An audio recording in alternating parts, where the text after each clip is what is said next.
Hello. What's up, guys? It's Saturday. We're doing some more auto builds today. Today we got a couple of interesting characters, we'll say. We're gonna be doing Tartuk here, which I had not actually seen.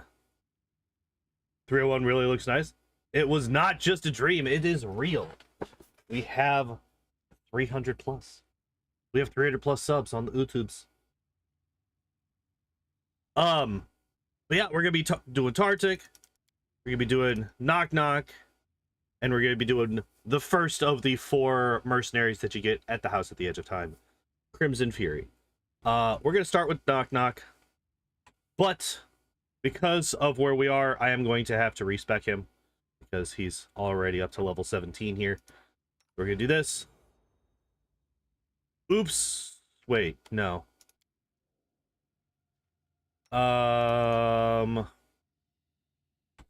Can wait, maybe not.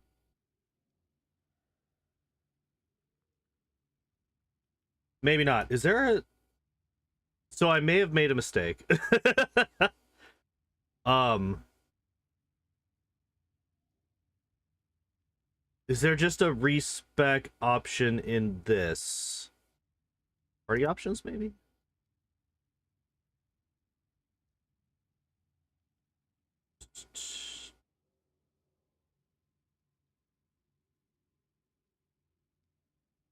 Okay, there okay.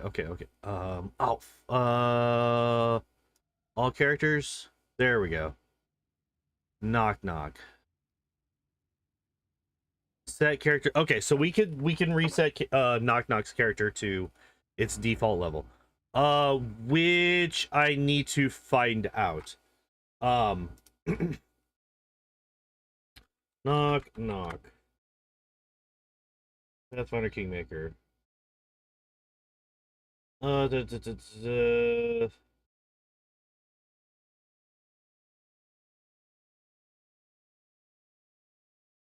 Looks like he starts off at level 7.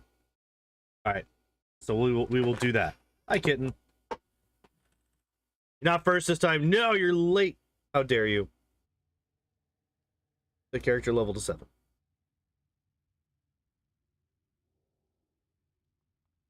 Hello?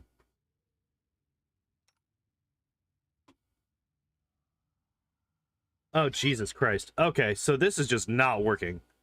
Hopefully, once we reopen the page, it will be...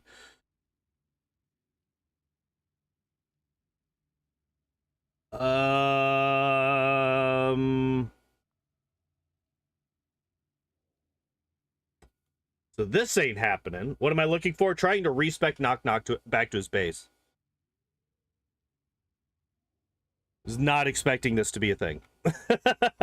Because in Wrath, it's very easy to tell, or it's very easy to do that with the toy box. Leah 7 at least, kind of. Ow. Damn. Pause. Right in the stomach. Maximal? What the fuck does that even mean? What is maximal? I know the maximals were like the Autobots from Beast Wars. Experience multiplier. Use the respec mod. So I have it. I actually do have the respec mod, but when I tried to respec it, it tried to like completely take me back to level 1, where I'm like completely respecing him as a new character entirely.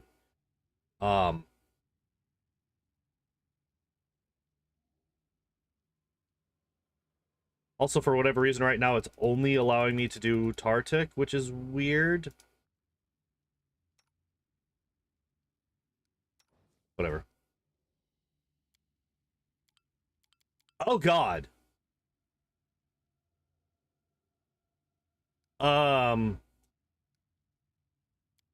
We're just gonna close out of that.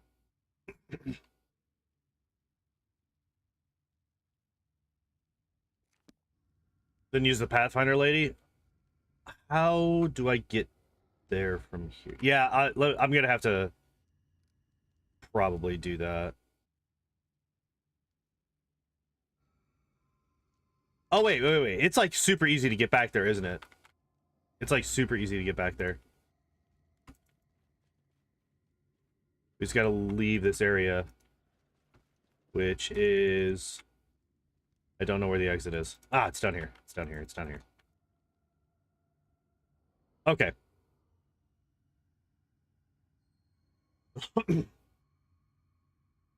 Yeah. Just gotta walk back. Which... I just do that.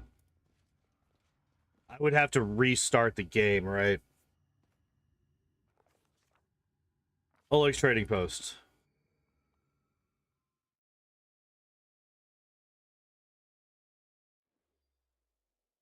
Alright, where is person? Oh, shit. No. This is not where I wanted to be. This is not where I wanted to be. Nope. Back to the capital. That's the one I wanted to.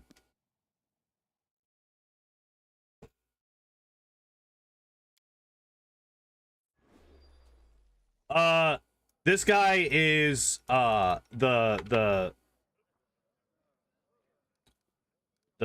king, the baron, the guy. Honorial. There we go. Tutor services. 30,000. How much money? I agree. Wait. Why is Nok-Nok not on here? Why are the two okay. All right. We're gonna restart this game here. The two that I wanted to be able to retrade are not on the list of people that I can retrade. All right. Let's try this again.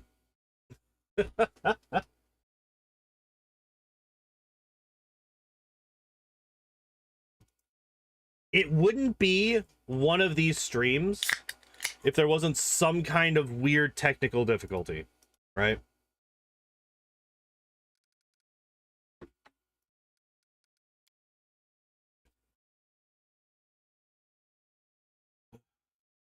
They are bugged beyond her abilities to retrain. That's fair.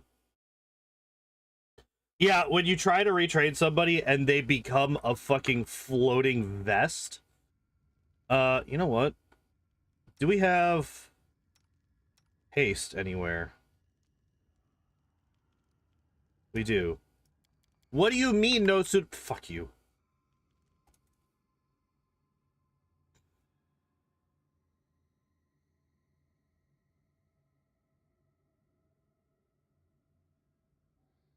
The trademark, the bugs in these games? Yeah, that's true.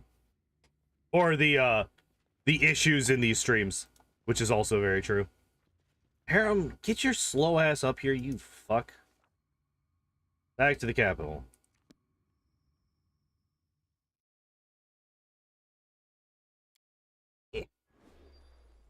Alright.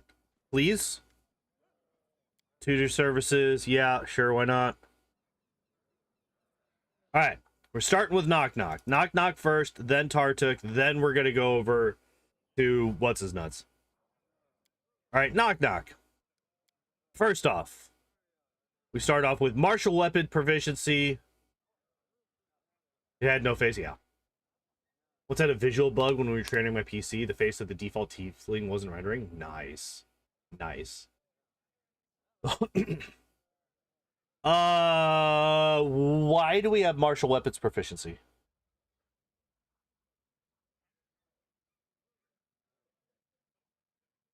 Why is that a thing?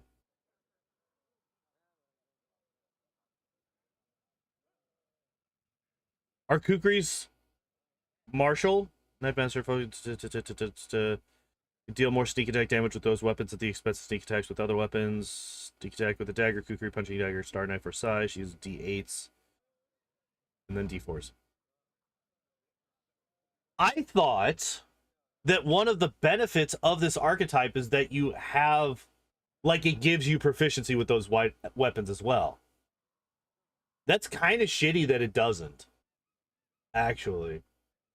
I feel like a knife master should have proficiency with knives. I don't know. I just feel like that's just the thing. It's not necessarily a criticism of the build itself. I think it's a criticism of the archetype. I thought that it came built in with your ability to use these daggers or knives, and they're simple weapons. That's what, like, if you have an archetype that's like, hey, you could use all of these, and you get a bonus for using all of these, but you can only use one of them. Fuck you. I feel like that's kind of shitty.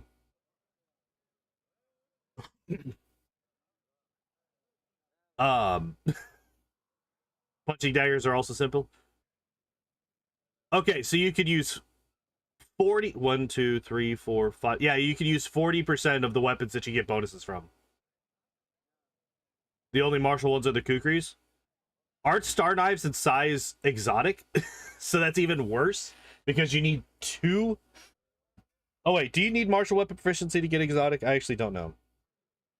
I don't think you do, actually, now that I'm thinking about it. But anyway, I feel like you should the archetype should come baked in with your ability to use all of the weapons of the archetype. Only BAB1? Okay. Alright, so martial weapon proficiency, level 1 to...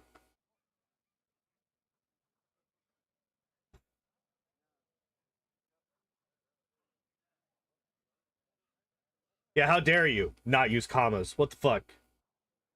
Imagine using punctuation. So yeah, martial weapon proficiency to take over for the lack of goodness from the archetype. Weapon focus kukri, that makes sense. 2 weapon fighting, yeah.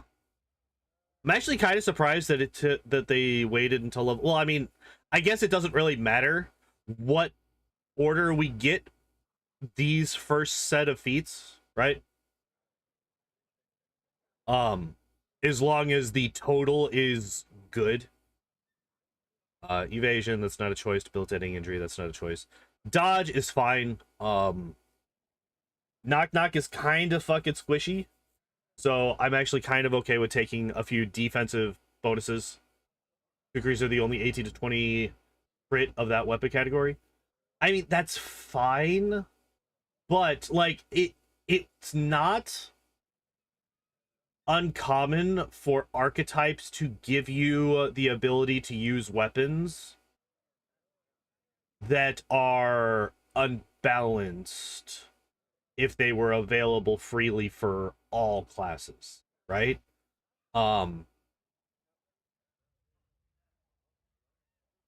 There's one that I'm trying to think of and I can't remember the name of it. Like Rogue having rapier for free. Yeah. But like I'd have to I would have to actually look up the stuff that I'm trying to remember. To make the points that I'm trying to make. Really, but I think it's a fighter archetype that gives you access to like Aldori swords or something like that.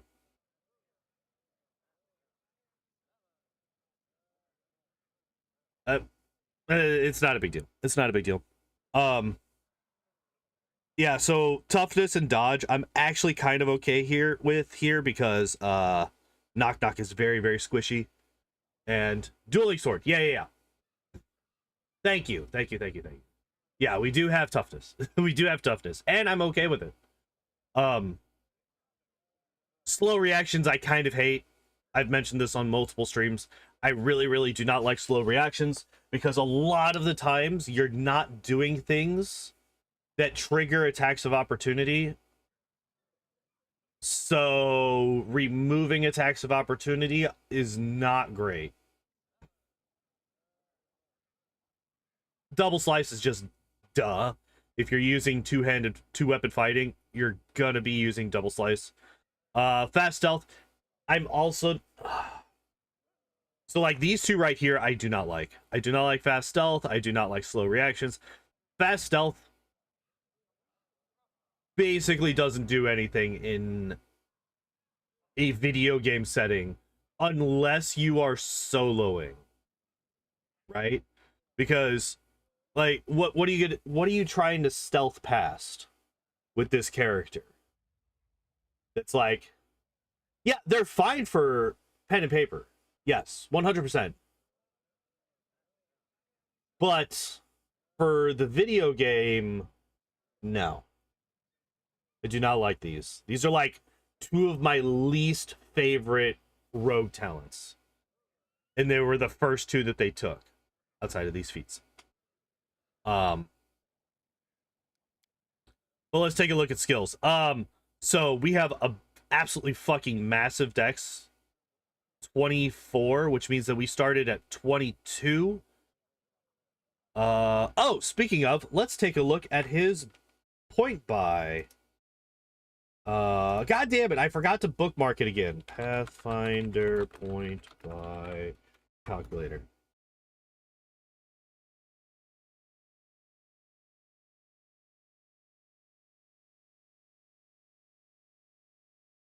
All right, select race. Other dexterity is 4.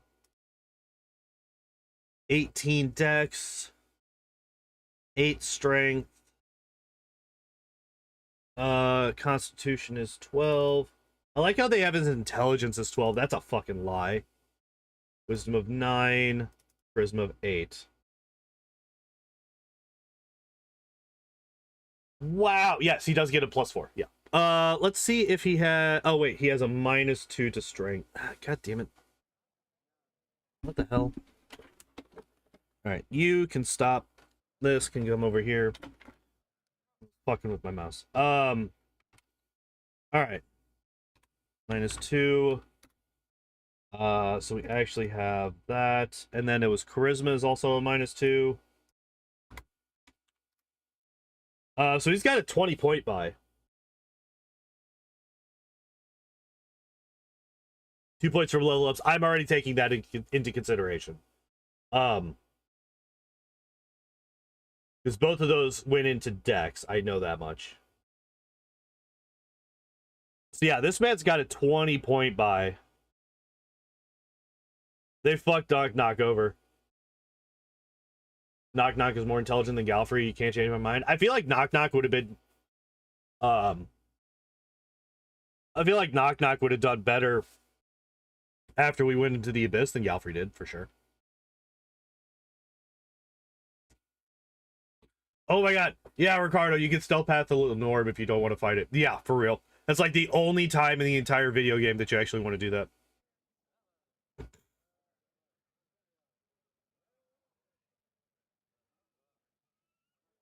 Alright, so what we got? Mobility, trickery, stealth. Yes, yes, yes. Duh.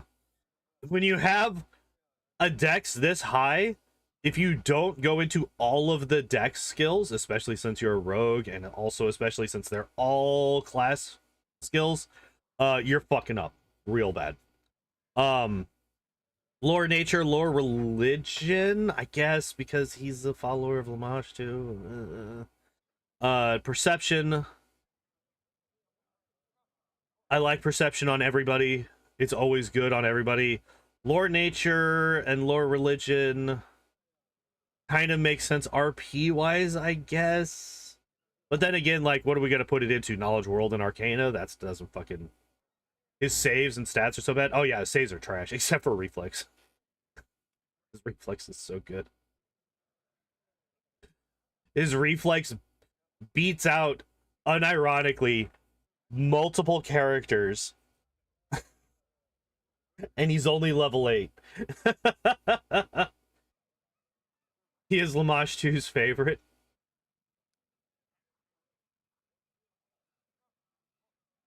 I guess they kind of make sense in a fucking RP standpoint, kind of. They're just kind of eh.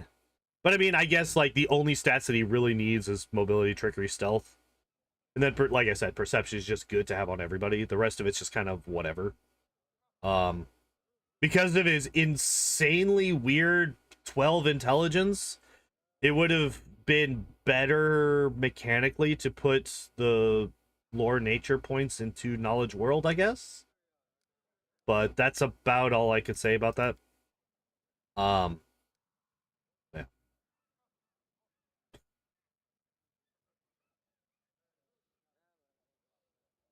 Oh my god, he gets so many bonuses. He gets so many bonuses to stealth. He's level 8 and he has a 26. Alright, it's fine. It's fine. It's fine. Improved 2-weapon fighting, just yeah, duh.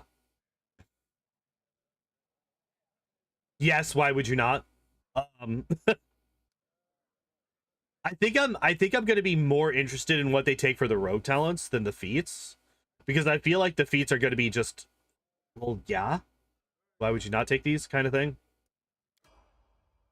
Crippling strike. Oh, they did a good. They did a good. Crippling strike is one of my favorites. It's so good.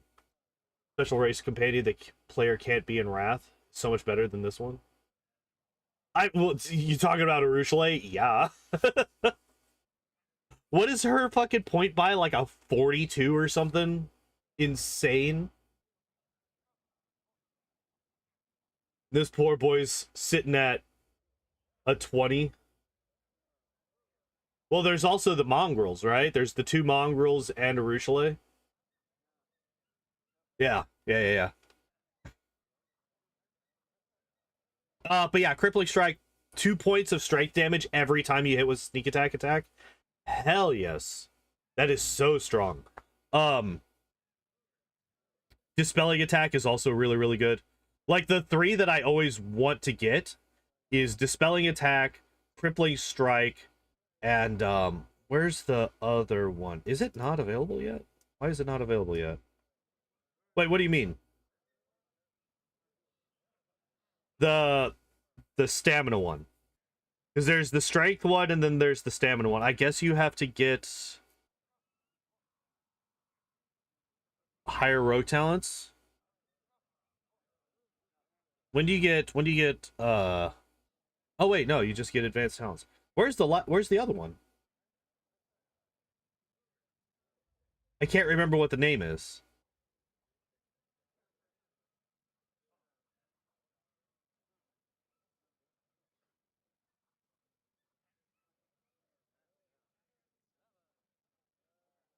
You guys remember the one that I'm talking about, right?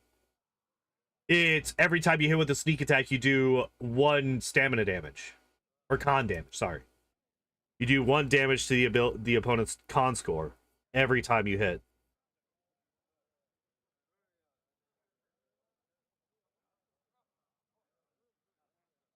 I know that's not just in fucking Wrath, because I did that with Nok-Nok in this game.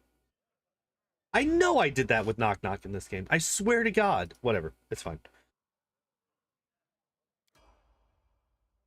Finesse, trading, punching dagger, hammer the gap. The fact that we don't have improved critical on Kukri is trash. Was debilitating or something? Maybe. I don't think so.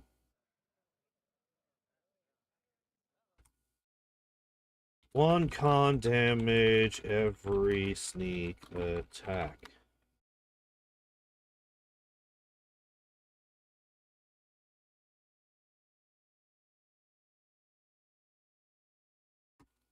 Pathfinder.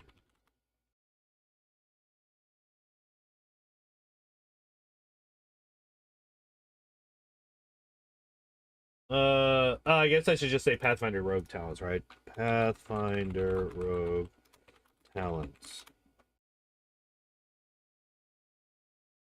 Control F, con.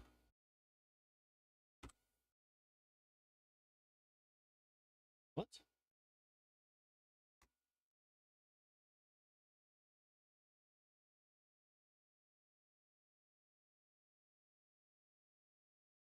What the hell? What the hell? Whatever, it's fine. Find enough King Kukris in the game that if they don't take it, it's not the worst thing, to be honest. Maybe. I don't. Oh wait, don't the quest reward kukris have keen on them? Because like those are going to be the ones that you use, right? Like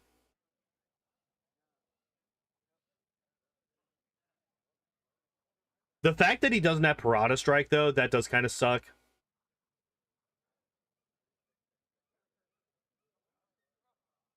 Um, you're gonna get so much more damage out of Parada Strike than you do with Hammer the Gap.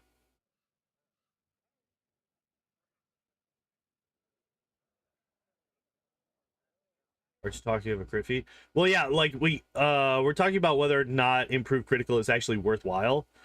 So I think if I remember correctly, and this is taking memories from a billion years ago, if I remember correctly, the first set of kukris, the ones that you can get when you're fighting through the Goblin Fort, those have keen on them, but the ones that you get later on off of um the weapons that you get off of the Goblin King, those do not.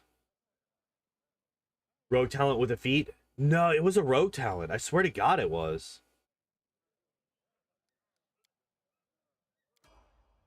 Improved evasion. Improved evasion is fine. Perfectly fine.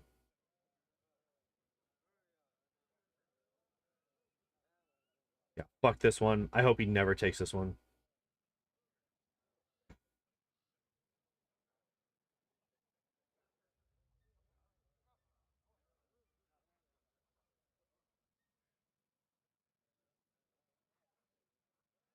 Maybe it's not in this one, and I'm just fucking losing my mind.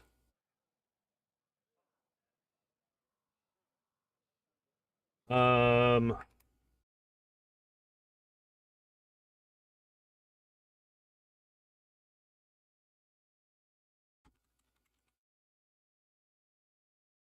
Oh, Jesus. Don't show this again. I love... So, okay.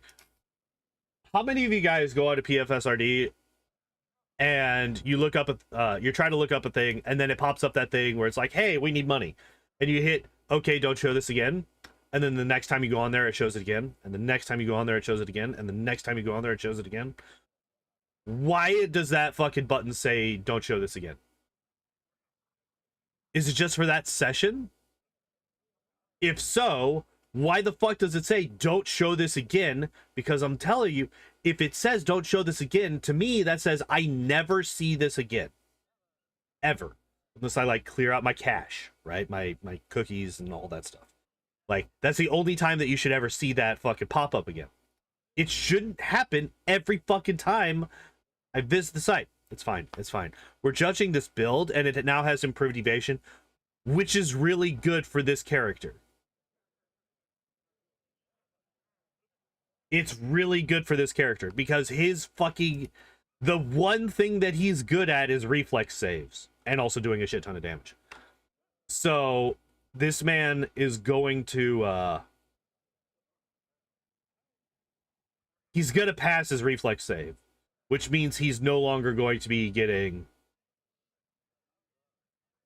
much less damage, which is very, very good for him because he doesn't have that much health. He doesn't have terrible health, but he doesn't have the best health. Improved critical kukri, that is perfectly fine with me. His touch AC is 19, right? Oh, what's the... oh, size.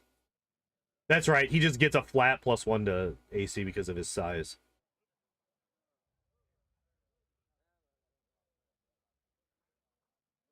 So here's a fun thing.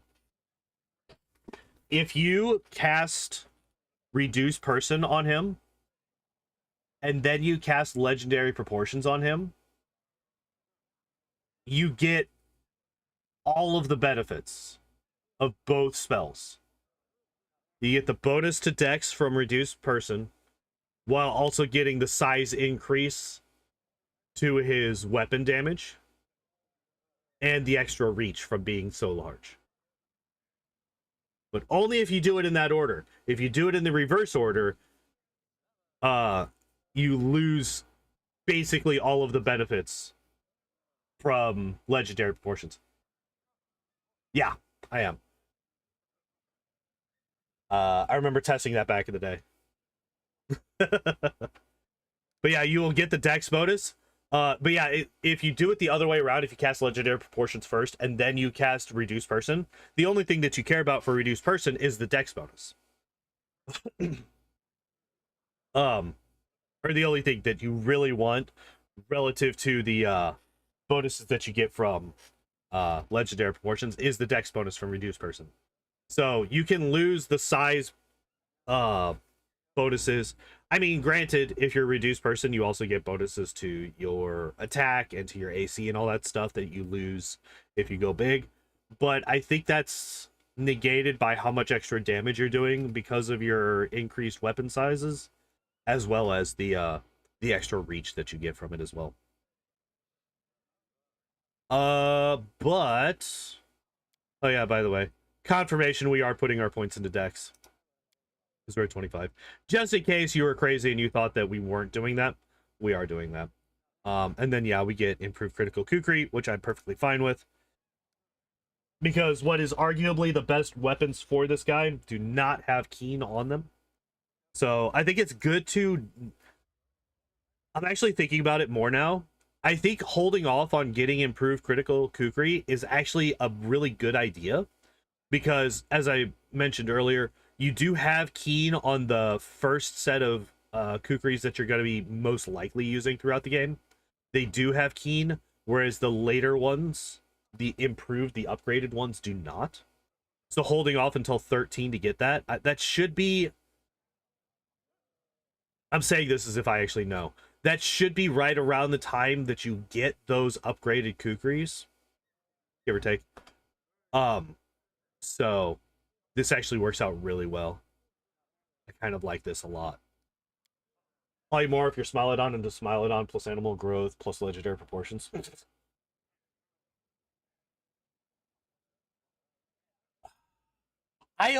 So the funny thing is, animal growth plus legendary proportions, I kind of never really got. Because I was too busy looking specifically at the size differences, and it doesn't actually change. The size difference doesn't actually change, but you do still get the bonuses. Yeah. Yeah, you get the bonuses, it just doesn't change in appearance. We then get double debilitation, which I definitely want dispelling attack at this point. At level 14. Level 14, I think that's...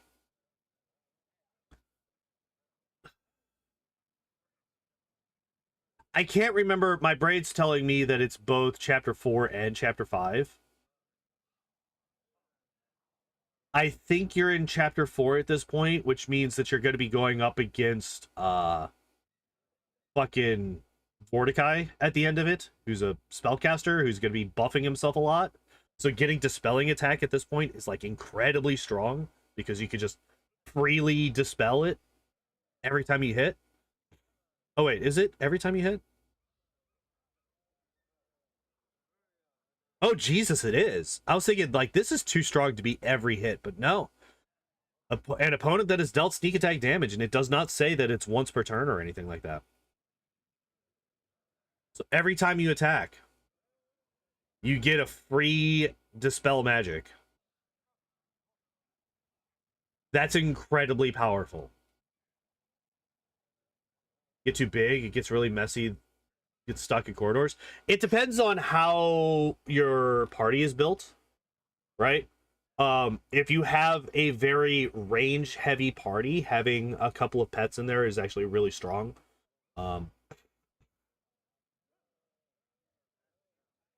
Pets also tend to just outdo your party characters in terms of raw stats towards the end. Wearying Strike, whenever the rogue damages a creature with one of her sneak attacks, she also deals 1 point. Yes! Yes! That's the one I was looking at. I was like, I think it starts with... I kept thinking Weakening Strike, which I feel is fair considering the actual name of it. So why? Okay, that's not what I wanted to do. Yeah, that's not on this list of rogue talents.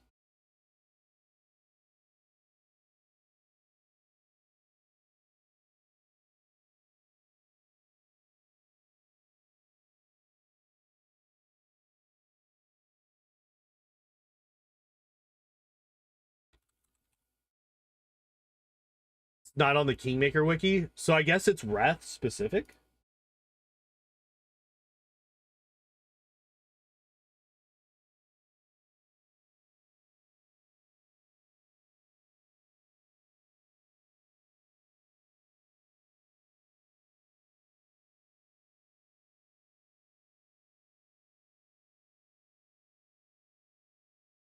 It's also not on the list of rogue talents.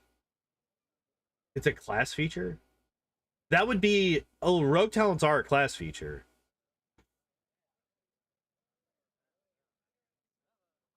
Getting memories that never happened. Look, it's been a long time since I played Kingmaker, and it's been an even longer time since I played Kingmaker with Nok-Nok, which is the only time that I play with a rogue.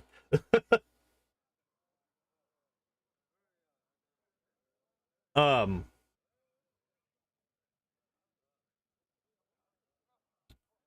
Double debilitation isn't terrible, right? You can like nerf the person's, hi bud. Oh, again, you're up and down a lot today, you know that? He does this when I haven't fed him, which is a lie because I know that I fed him already. Maybe it's on their feats for this game. No, I don't think it is. We can take a look in the next level, but I don't think it is. I think I'm just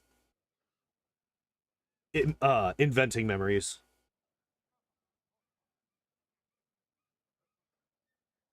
I mean, fuck. Imagine doing 2 strength damage, 1 con damage, and free magic, dispel magics every time you attack. Like, that's broken as fuck. That's incredibly broken. And that's a thing that you can do in Wrath of the Righteous. um, so yeah, double debilitation is fine. Like I said, I would really prefer to have dispelling attack. If he doesn't get dispelling attack, I'm going to be very, very upset. But double debilitation is fine. I definitely take it over these two. Greater 2-weapon is also 2-weapon fighting is also perfectly fine. Let's see if it's here. I doubt it. I doubt it. I doubt it. I doubt it. Nah. It's just not a thing. It's just not a thing in Kingmaker, which is, like I said, very fine. Totally fine. Perfectly fine. But yeah, greater 2-weapon fighting, that's, yeah. Yes. Why would you not? Opportunist, is fine. So, okay. Ow! I'm being stabbed by tiny little claws in my shoulder. Could you stop? No, he can't. So I took this in my original casual playthrough of the game because I didn't read this part here. Oh, fuck. This part here can't be used more than once per round. Can't be used more than once per round. So I was like, oh my god, because reading comprehension, it's a thing that I don't have at times. I kind of just stopped here, right? I read the first sentence and I was like, oh my god, this is incredible. Didn't read the second sentence. So I'm sitting here imagining Nok-Nok fucking hitting like 18 times per round. Because he's Knife Master locks him out of some rogue talents. I mean, that's not invalid. But if it's not on the Kingmaker wiki, if it's not on the... Because, like, I've checked the show unavailable and it's also not there, right?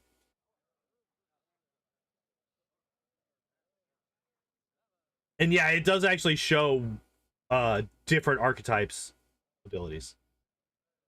Yeah, I think it's just not in this game, which is fine. But yeah, opportunist is again I would take it over these two, right? I would take it over these two. But we still don't have dispelling attack. We don't have a familiar either. And actually, what I would do is this is like one of the only times that I wouldn't take the initiative familiar. I would actually not take the initiative familiar on Nok-Nok. I would in fact take the familiar that gives a bonus to will saves because he fucking needs it. And I've mentioned this on a bunch of different melee characters. I've mentioned it many, many times. You really need a decent will save on your hard-hitting physical attackers.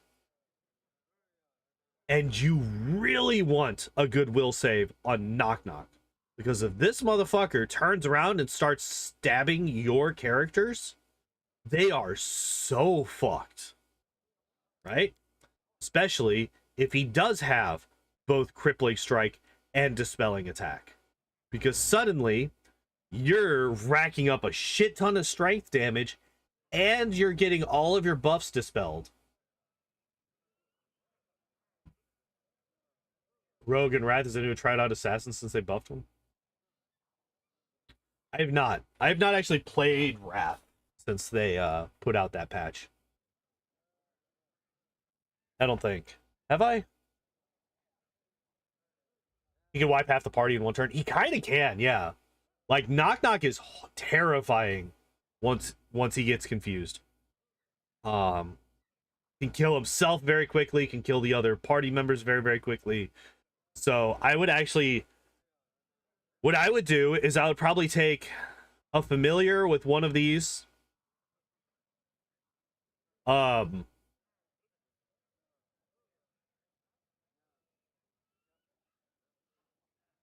probably take one of these other combat feats as the other. And then I would definitely have like Iron Will and Improved Iron Will up here.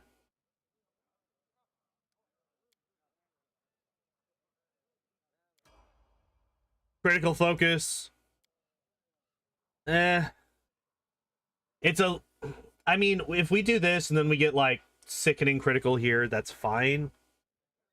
The fact that we still don't have Piranha Strike is really rough. Also, I kind of like skipped over talking about Hammer the Gap at all, outside of saying that I would prefer Piranha Strike. With Nok-Nok gets so many... How do you guys deal with the Carnivorous Crystals? I've never had like the, you know, because they do the one thing where it's like, oh man, if you hear the thing again in one day, they're gonna hurt you real bad. I don't even remember what it is that they say that they do. I just never had that bad thing happen.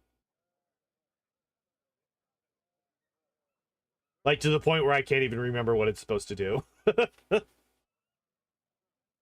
Now granted, again, I play Wrath. The most recent playthroughs of Wrath that I've had were all on story difficulty because they were all speed runs. So that's the majority of my experience of Wrath of the Righteous and Kingmaker. Like both of them are mostly story difficulty. So a lot of those just don't happen.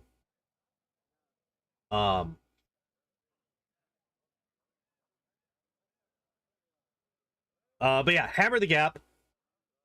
It's okay on a character like Nok-Nok who gets a shit ton of attacks, right? Because he's 2-weapon fighting, so he gets an extra 3 attacks per round. It's not the worst character to get Hammer the Gap on, but I still fucking hate Hammer the Gap. Because again, it's boosting the damage of the attacks that are least likely to hit. Instead of just getting Piranha Strike, where, yeah, all of your attacks are slightly less likely to hit, but you're going to be doing a shit ton more damage whenever you do. It's just, I don't like it. I don't like it. I don't like not having Piranha Strike on this guy. Especially since because of his massive dexterity, his absolutely insane dexterity, he's going to be hitting a lot. Also, especially since he's a small character.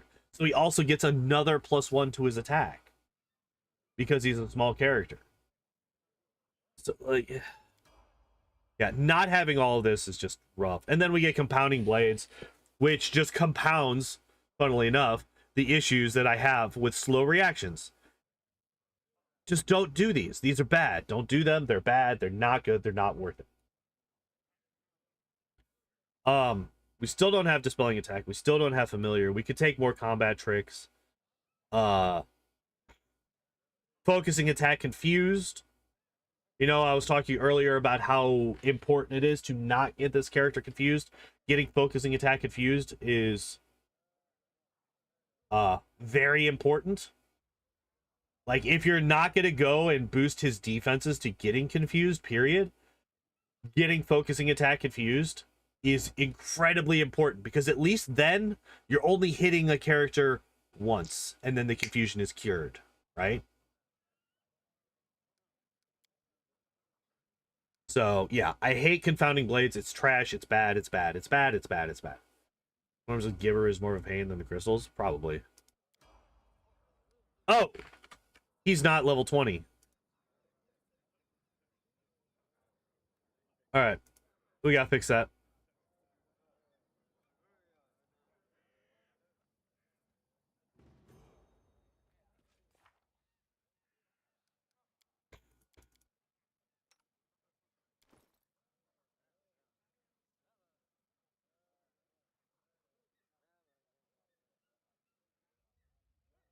Wait, what the fuck?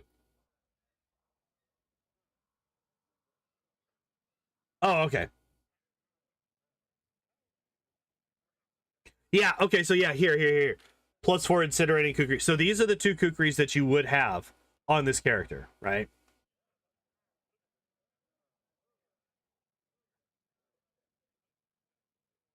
Wait, why is this agile and this one isn't? What does agile do again? Weapon finesse, choose to apply your dex modifier to damage roll. Oh, okay. So this is just unnecessary on this guy. So yeah, confirmed these guys do not have keen. So yeah, I was correct. Hooray.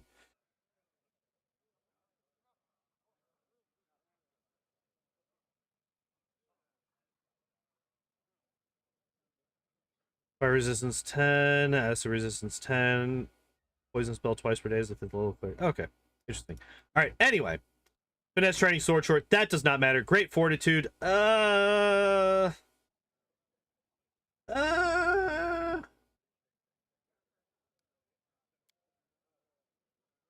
your final feat, you take great fortitude. So we never got Piranha Strike. We got critical focus, but we didn't get any of the critical feats. So we didn't get, you know, like, not that I would say that you should get blinding critical, but we did get blinding critical. We didn't get sickening critical, staggering critical, tiring critical. Like, we didn't get any of those. Wait, is blinding critical even in here? Wait, why is it not? Oh, BAB 15. Oh, okay. Never mind. This game has a pair of some of the best short swords you can get. That may be true. The unfortunate thing is,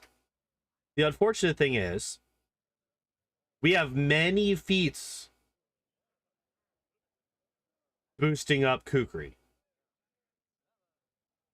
So, honestly, the fact of the matter is, you could get rid of these two finesse trainings and replace them with something else, and that would actually improve this archetype. Or this build. This build, let's not even go so far as archetype. Let's just say this build. If you got rid of the other two finesse trainings, or not even replace them with anything. If you got rid of the other two finesse trainings, it would not actually change this build whatsoever. These are completely useless. You're never going to swap out to short sword. You're never going to swap out to punching dagger. You got improved critical. You got weapon focus. Like, you're not going to. I mean, I guess if it's a keen weapon, then the improved critical doesn't matter, and you're really only getting a bonus on weapon focus for Kukri. So it's actually not that big of a deal. I'm kind of talking myself out of the position that I had 2 seconds ago. But again, that's if the weapon that you're replacing the Kukris with is keen, specifically. Yeah, great fortitude. I'm not a huge fan. Well, okay, wait. Let me look something up real quick. So we're going back to the Pathfinder Kingmaker wiki. Well, Wild Hunt Archer.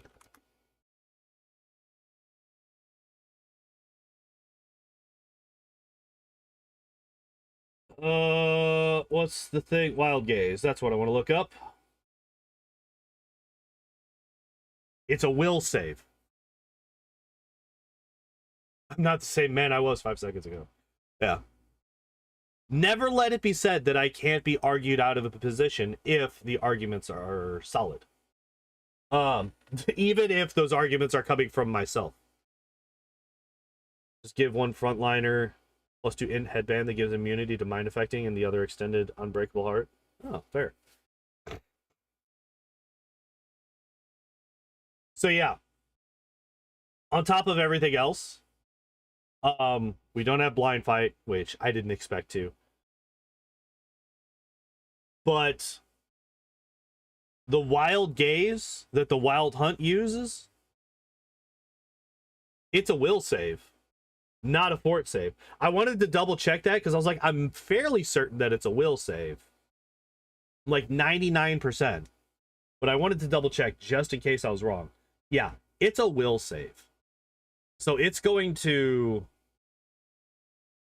fuck this guy up. Freedom of movement to the rescue. That's true. That's true. And then you get Canny Observer as your last thing. Your final ability that you can get. And it's Canny Observer. Okay. That's kind of a whimper, right? That's kind of this build going out with a whimper. No dispelling attack, no familiar, no more combat tricks. We didn't really take advantage of the critical focus to get a critical feat. At least he has ranks in perception. This is true. At least he has ranks in perception. He's maxed out, in fact, in perception. Look at that, 28. It almost beats out, it almost matches his mobility, which he doesn't have any extra things in. And he's got 2 extra bonuses for perception. Oh, Jesus Christ. His dex is fucking insane. It's just a worse skill-focused perception. Because you can take Canny Observer without using up one of your feat slots. That's basically it.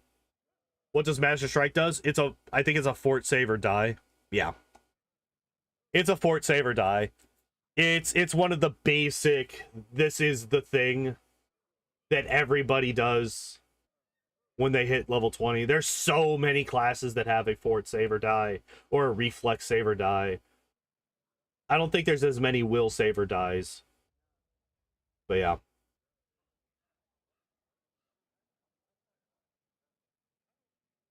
So it's going to be 20.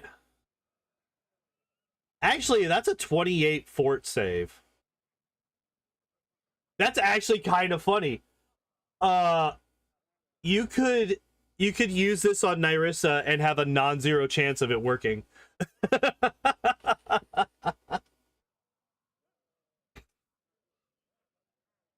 Especially once you get the dex belt on. And doubly, especially if you also holy fuck, wait.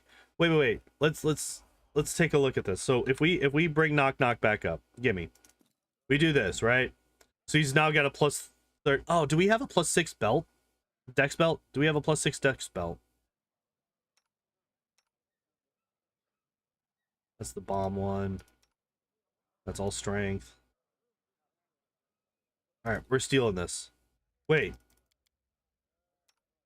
Does anybody have the +8? Ah, you got the +8. Alright, we're stealing that from you. Alright, so we're at a +12, right? We're at a +12. If we also give him reduced person, that's +14. If we also give... if we... What was the other one that I was thinking of? Reduced person is +14.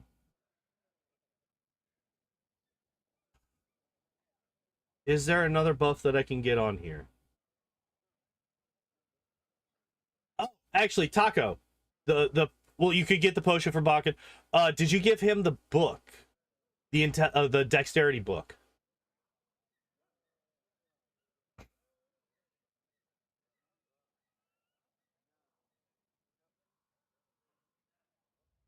Is reduced person just a +2? I thought it was a +4.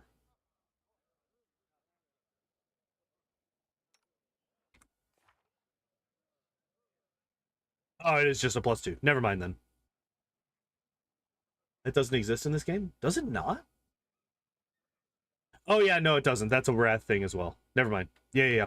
Okay, so the thing for Bakken, that was your first playthrough? Oh, okay. Book is only in Wrath of the Righteous. Okay. Now, I would not recommend giving... Well, actually... giving Nok-Nok the potion actually isn't a terrible idea, right? Giving Nok-Nok the potion is not the worst idea of all time.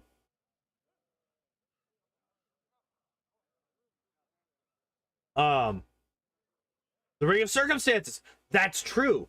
So, +13, that's +14, +15. I got you, Ricardo. So yeah, the Ring of Circumstances. So yeah, you're at a 15. So that's a 35 fort save or die.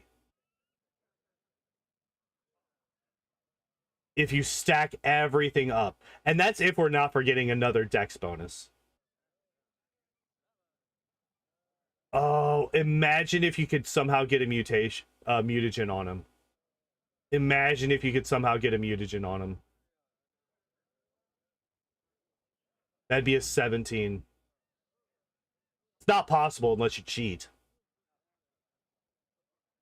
It is possible for a fucking legend character in Wrath, though. Oh, man. A legend character in Wrath that goes rogue vivisectionist. Just 20 in each. Grand mutagen dex. Holy fuck. You could actually get that master. You could actually get that fucking ability. You could get it to a really good level. Holy shit.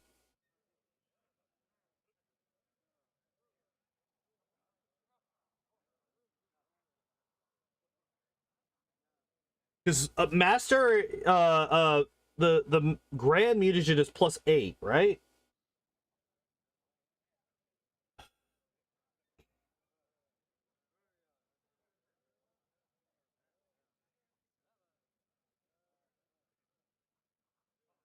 And if you took a class, so you could actually get to the same dex as this guy, right? Because he only went up to 18 base, but he went up to 18 before his racial modifier, right? Well, I guess you could do the same. Missouri and Wrath of the Righteous that gives you +4 at all stats as an inherent bonus. Do inherent bonuses stack though? Armor that gives a +2 dex morale bonus? Oh my fucking god. You just stack all of the decks on somebody, you just go around master striking everybody to death. That's hilarious. What is okay? I'm gonna find. Okay, we're gonna do this. What the fuck's her name?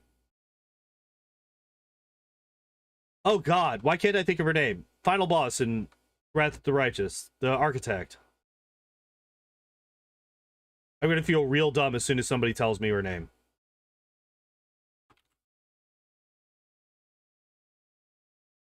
Arilu, thank you.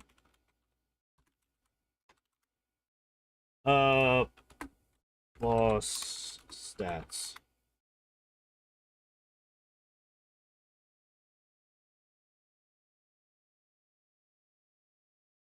I didn't want the lab, you fucking idiots. God damn it.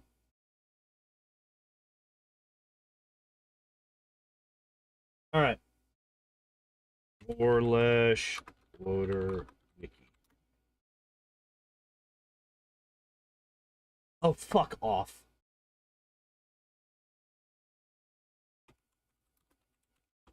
Basically, I'm trying to Azade get +5 morale plus that. Jesus Christ.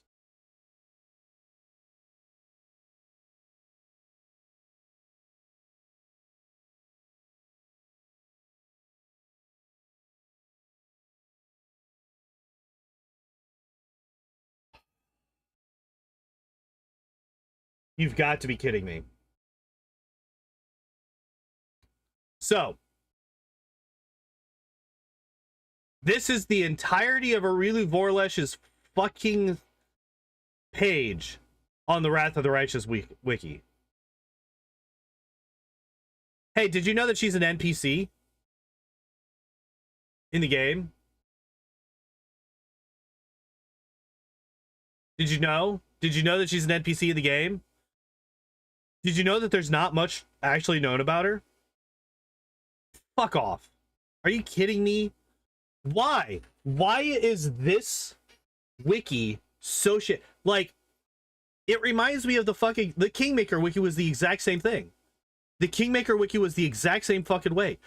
There was not a stat block on the Kingmaker wiki for the final boss of the, well, not the Lantern King, for Nyrissa. There was not a stat block in the fucking wiki for Nyrissa until I put it in 4 years after the game came out.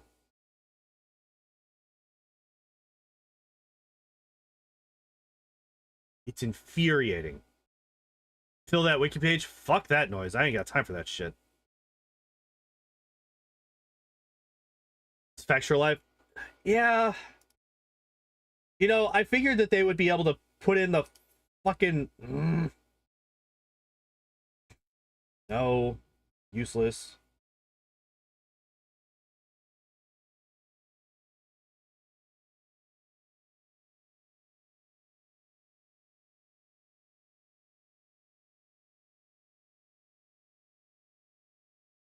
Whatever.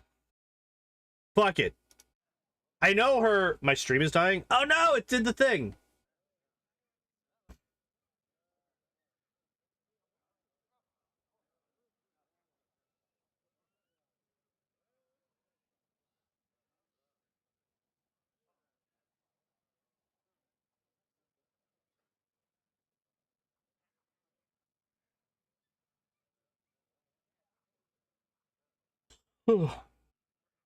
Well, we're just gonna kind of hang out for a minute while the stream decides to figure out its fucking life. Hopefully it doesn't take too long. Jesus Christ. But yeah, that is Nok-Nok though. We finished the boy. The build, I said it I said it like early on, didn't I? I feel like the build was gonna fall apart more in the talents than the feats. The feats, for the most part, I think are fine. I think the feats are fine for the most part. I think it's the talents that really fall short. You take a lot of unnecessary talents. Confounding blades is shit. Fast stealth is shit. Slow reactions is shit. Canny observer is It's like one of those I don't really know of anything else that I could take here ones. It's like you've run out of other ideas. I don't really want to talk about the build while the fucking stream is doing this. I kind of want to just here, let's see. I'll spend a little bit more time trying to find a recruitable stat block. Custom a recruitable stat block. Oh my god, do the thing. CR35. Ah, here we go. Fort 36. Damn.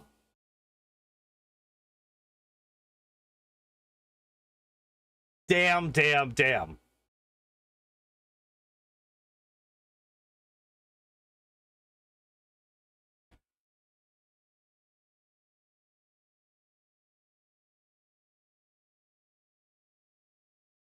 Um.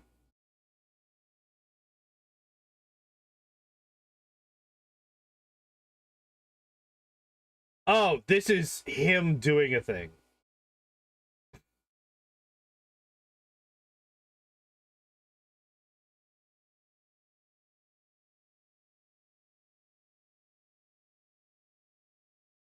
Not actually. Wait, where?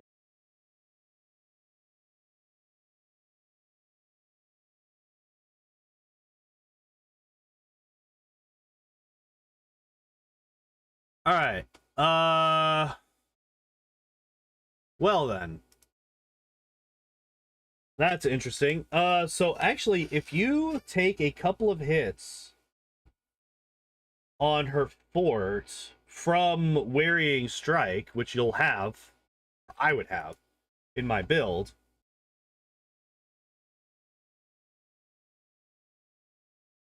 Um,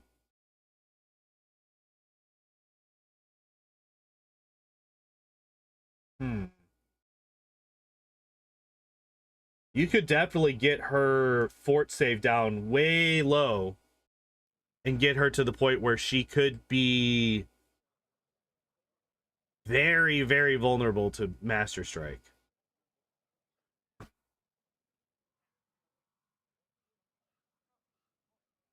But I don't know if you could get your reflex or your dex high enough to make it consistent. Like from the get-go, right? Like where you could just run up to her and fucking Master Strike her from the get-go and be done with it. Oh, wait, are we... We're fluctuating. We are consistently over what I have set for my bit rate because fuck it, why not? I don't know why that's happening, but I think that's usually the first sign that the stream is starting to stabilize. Usually the first sign. So it looks like we might be all right here.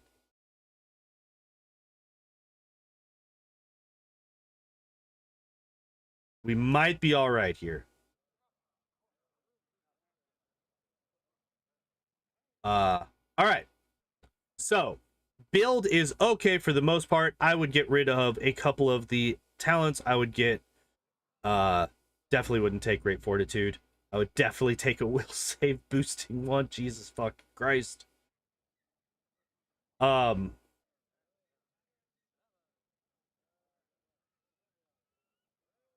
24 reflex save. Jesus Christ. But yeah, all right. We have another guy that we need to deal with here. Now, I don't know what level Tartuk actually comes in at. I think it might actually be level 20. But tutor services 40,000 because I fucking leveled up more. All right, let's do it. Let's do it.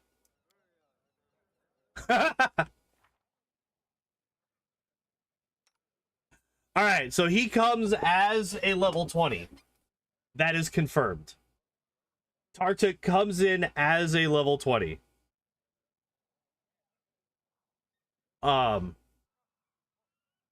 By the way, because of all of the lag and the stuttering I'm sure that the stream was just doing, I would recommend that everybody refresh the stream if you have not done so already to make sure that you're not lagging behind. I know that that can sometimes happen once the stream starts fucking up like it just did. So I would recommend a refresh on everybody before we start going through Tartuk's stuff. He should be pretty quick because everything's already on the table.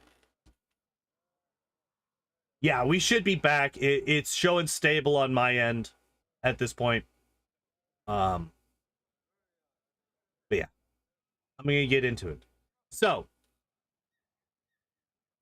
got spell focus evocation and greater spell focus evocation right off the bat, because yeah, he is a dragon blooded sorcerer, so that makes sense. Elemental focus fire, greater elemental focus fire. Oh, it doesn't actually tell me what the other bloodline feats are. So we have even less things to choose and talk about. Metamagic Empower, Metamagic Maximize, Metamagic Extend, Spell Penetration, Greater Spell Penetration, Combat Casting, and Spell Specialization. Fiery Body?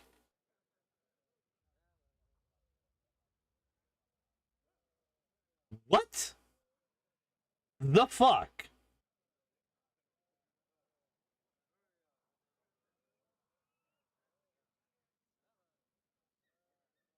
Wait, it will last longer? I guess? But of all of the spells, it's like, I will take this feat and I will boost this thing that gives me no benefit but an extra 2 minutes of duration. When there's many spells whose damage can go above 20d6 based on your spell caster level. I don't know, I feel like that's kind of dumb. I'm gonna go into abilities and I'm gonna see if there's anything in here. No. The man just doesn't have, he just doesn't have the others. He just doesn't have the other feats. They just don't exist. They forgot to give him bloodline feats.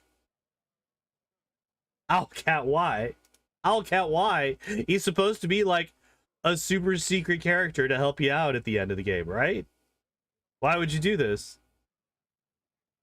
All right, so let's take a look at what his spells are that he chose. So we got Burning Hands, Magic Missile, Shield, Mage Armor, and Enlarged Person. It's a pretty decent selection for level 1. Oh wait, what are his stats? 24 Charisma, 14 Dex and Strength. Combat Casting is a Bloodline feat. No, it wasn't in the list. Combat Casting, it might be a Bloodline feat. I think so. But it's, yeah, no, it's in his normal, it's his level 17. By the way, don't take this. Don't take this feat as a sorcerer. It's a bad sorcerer feat. If you're about to get hit by an attack of opportunity, you need to move the fuck away. You need to not be casting spells when you're being threatened by melee characters because they're gonna fuck your life up. So this is bad and don't do it. Oh wait, that's a thing that we haven't done yet. Ability scores. Let's find out what his build is. Wait, does he not have any modifiers? Wow, he doesn't even have any modifiers. He has no racials. All right.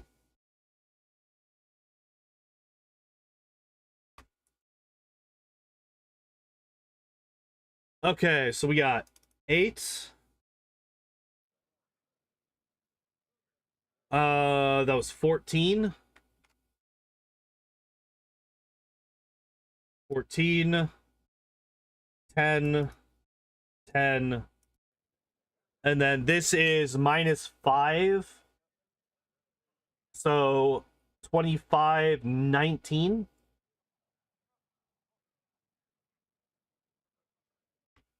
19.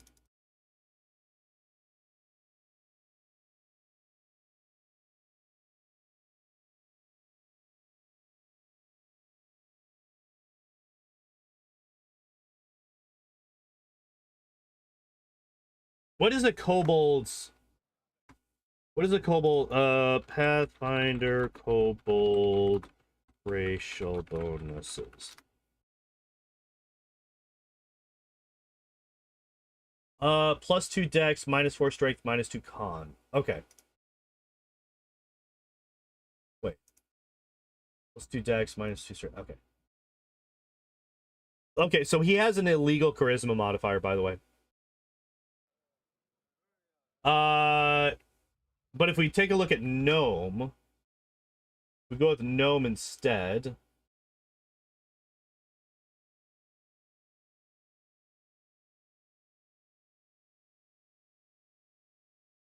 If we go with gnome, he is at a 20-point buy. And that's also the only way to get a legal charisma mod, because he started at 19. And kobold does not have a bonus to charisma. So yeah, that's a thing. I think he's considered a gnome on here, despite very much not being a gnome. All right.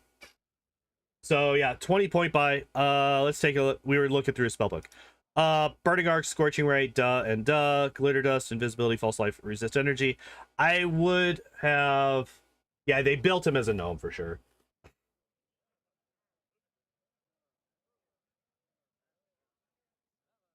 It would make sense, especially since it's an even point buy.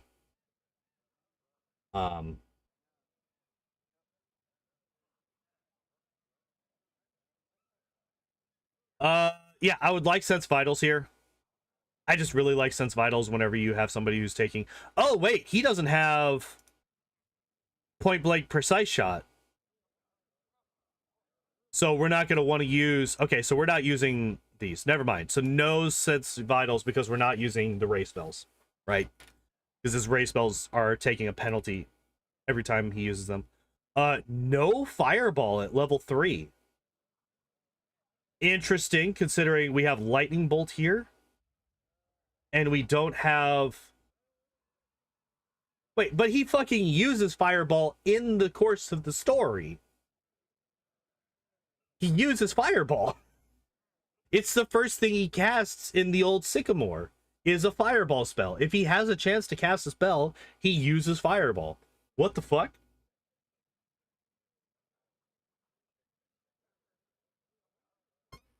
Shenanigans and fucking lies. That's what I'm seeing here. He has very few spells. Yeah, he is a sorcerer, so he does have a very limited spell learning pool. Are you no, you're a bard. Wow, you actually made your main character a bard for your first playthrough. Interesting. You don't use sorcerers very much? I wish there was another sorcerer here that we could compare to. He's kind of one. Right, he's got kind of a sorcerer, he's like magus. His magus archetype is the sorcerer archetype for magus.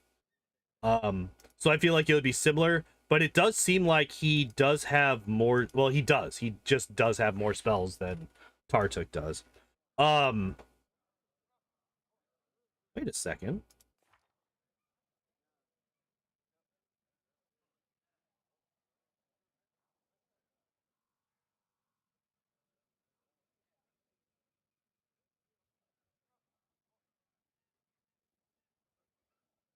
Play bard or cleric on PnP. Did not know a lot about the game. I mean, it's fair. It's just I went wizard my first time through. My first PnP character was also a bard. He was a bard that focused on summoning before I swapped to Pathfinder and realized that summoning was terrible. The summoning in the rule set that we were playing on was actually incredibly strong. And I wanted to be a buffing summoner because I wanted to be able to basically carry the party if necessary, where I could summon strong creatures in and then buff them to the point where they could deal with the threats, just in case the rest of the party fucked around and got killed. I have trust issues, and I didn't trust the rest of the party to be able to do their job, basically. Yeah, he's only got 4 spells here. What the fuck? Especially for somebody... Well, I mean, I guess he doesn't get more spells because of his high charisma. But, Jesus Christ. Yeah, this man has, like, very few spells. Fire Snake. Hellfire Ray, which we don't want to use because we can't cast ray spells effectively. Polar Ray, Fiery Body. Huh. Yeah, his... I'm not a fan of him. I am not a fan of him whatsoever. A sorcerer with no equal except for literally any other sorcerer. All fire spells, but no fireball? Right. No fire... No controlled fireball either. I just realized. So no fireball, no... They didn't give him the single most iconic fucking fire spell in fantasy. They didn't give him the most iconic fire spell in existence. What the fuck? And he's entirely a fire-based caster. He's got elemental and greater elemental focus fire. But they didn't give him fireball or controlled fireball. Build sucks. Build sucks. It's trash. Bad. He's a bad sorcerer, and he should feel bad and be humiliated for how bad he is. We're leaving. We're leaving. We're not dealing with it no more. We're going here. As you can see, I got all of the fucking mercenaries. We're going to take a look at Crimson Fury now. Tartuk took about 5 minutes because he doesn't have any depth to his character. Shocking, I know, for a character who's just there, basically. Okay, so he starts at level 17. Hi, kid. How are you? You gonna come down and say hi?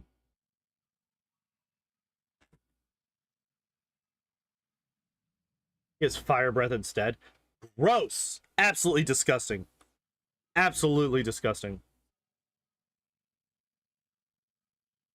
He can transform into a dragon? He can, but that's bullshit. He should have fireball. If you have a fire sorcerer and you don't have fireball in their spell list, you fucked up. He fucked up, didn't he, kitty? Yeah. He did some dumb shit. So yeah, we're gonna be looking at Crimson Fury today, as well as our third. Starting off strong with toughness and power attack. Yes, we finally have a fucking fighter that has power attack. Imagine having somebody with power attack on their character. Oh my god, it's so nice. What does he start with? Just a great axe? Oh, an unidentified great axe. That's cool. Everyone losing their fucking mind. He is a 2-weapon fighter, so that's cool. Weapon focus, great axe, great. Cleave, yes. Weapon specialization, great axe, yes. Cleaving finish, yes. Great cleave, yes. Great improved cleaving finish, yes. Jesus Christ. He's like, yeah, I'm gonna fucking cleave through everybody. Improved critical, yes. Blind fight. Holy shit. Kitty. They took the fucking meta feat. They did the meta feat on the mercenary. Holy shit. This is the best build that we've seen so far, I think. Alright. Let me actually take a look at these, because I don't actually know if these are choices or not. It doesn't... No, they're not. They're not. But I actually want to look at these, because I don't know what this thing does. Makes a single attack with a 2-handed weapon. Adds double strength bonus on damage rolls. That's cool.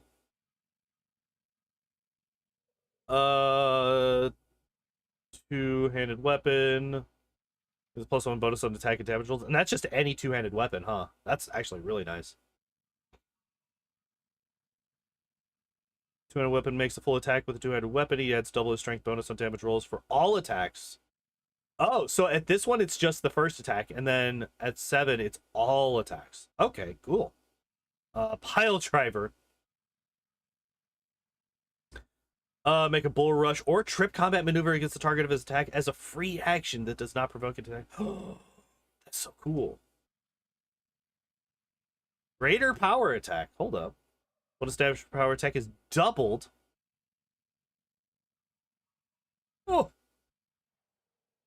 You do so much damage. Holy shit. All right, what was I? Oh, yeah, we got to blind fight, and then I lost my mind. All right, so we got blind fight. Greater weapon focus, great axe. Yes, of course. Critical focus. All right, yeah.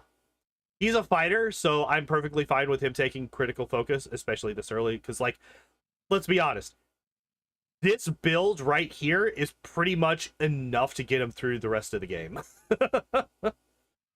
This guy's build is incredibly strong. Greater weapon specialization, great axe, yeah. Iron will. His will save's kind of low. I'm okay with that. Spoke too fast about Mutation War being the best archetype. Maybe. Penetrating strike, weapon focus.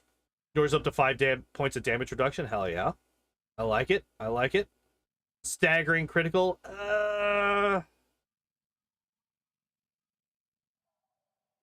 Alright. That's like the first one that I'm like, oh, gross. Like, Iron Will, I'm perfectly fine with.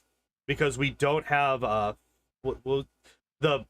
will save bonus that fighters normally get. Right? We just don't have that on this archetype. So getting a bonus to our will save, I'm perfectly fine with. You kind of need it on this guy, right? His will save's kind of shit. Bravery, that's the one. So I'm kind of okay with that. I'm not so much a fan of well, I don't like staggering critical. The high crit great axe from research. Oh yeah.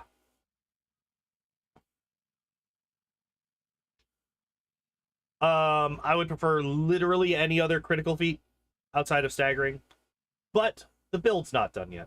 Maybe they'll fix it. Maybe they'll... Gravesinger? I have no idea. Improved blind fight. Don't lose your dex bonus to AC, and the attacker doesn't get the usual +2 bonus from being invisible. And that's if they're using ranged attacks. What's the difference between that and blind fight? Let me just double check. Gets no attacker. Oh, you already have the melee. Okay. I actually didn't realize that. So this removes... Wait, is that all that does?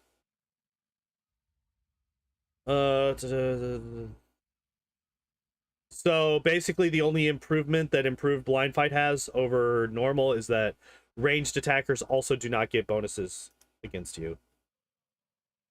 If he gets greater blind fight, that might make this worth it, but for right now it's kind of trash. Oh, we do get sickening critical. Okay. Rat, that hurt. Oh, also, we didn't look at his stats. I'm expecting a 20 point buy. That's what most mercenaries are. So he gets a +2 on his... Okay. The base value of 22, and he's got +4 to that, so that's a base value of 18. Wait. 30 minus 6 is 24. Plus the 2. Okay, so it's 22 minus 4. So yeah, it is 18. Okay, so let's take a look at this. So we got 18. 12 dex. Con is also a +6. Yeah, so that'd be 14. Intelligence is 8. He's a dum-dum. Wisdom is 10 and charisma is 8. And we have we'll just say half orc. Yeah. So that's another 20. It started with 20. Yeah, 20 after the racial. 18 before. So yeah, that is a 20-point buy. So that makes sense. Also, we have forgotten to check the skills. We got athletics. Yeah. Yeah. Perception, again, I'm never mad at seeing perception, even though it's not a class skill. It's an extra decent perception check. Plus 20 isn't bad. And then knowledge world. I mean, I guess. The main one is just athletics, right? And since he's a fighter, you don't have to like. I'm not overly worried. Need 10 for improved blind fight. Oh, for perception, you mean? Or for wait, what do you which one are you talking about for blind fight?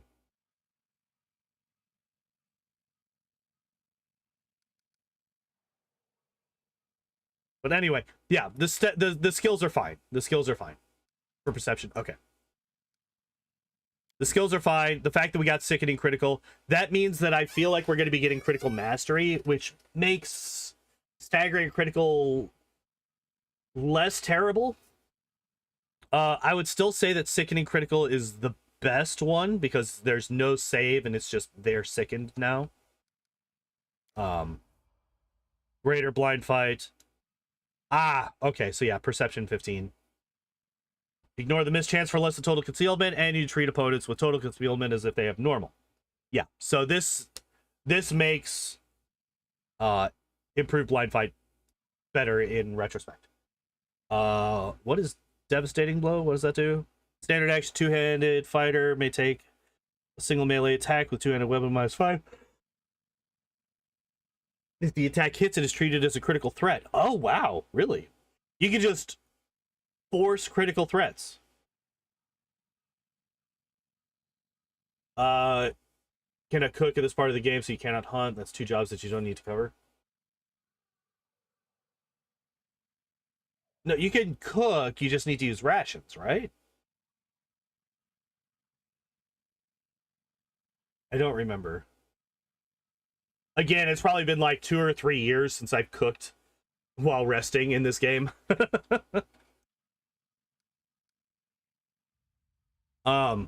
But I find this to be very interesting. You could just force a crit. Now, granted, you're forcing 1 crit over all of your other attacks that you could have. But if you're using a great axe, that's ×3 crit multiplier. And wait a second. Why are you only level 19? Stop being only level 19.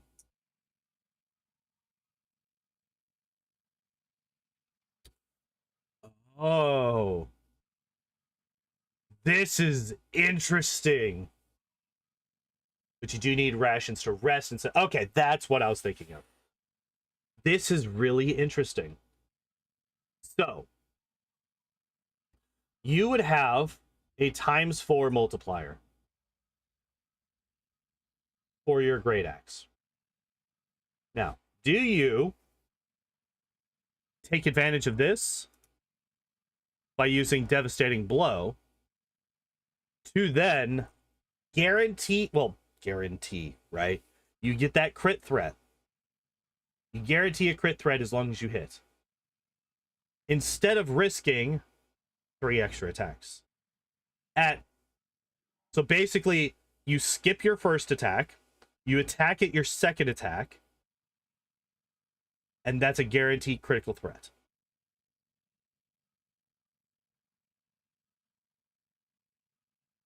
especially since you have multiple critical effects. Now, we don't have... Okay, so we need to go in here. We're going to add a butt ton. Hello? Why are you not gaining extra experience?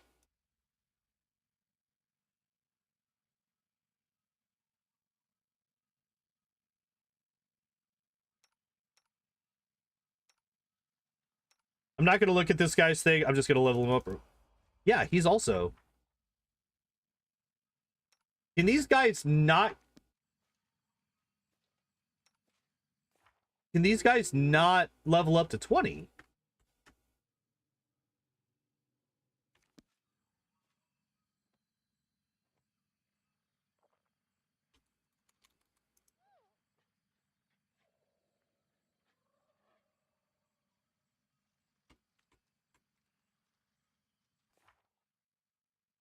Three two two 1071. 322 1071. 322 1071. 322 1071.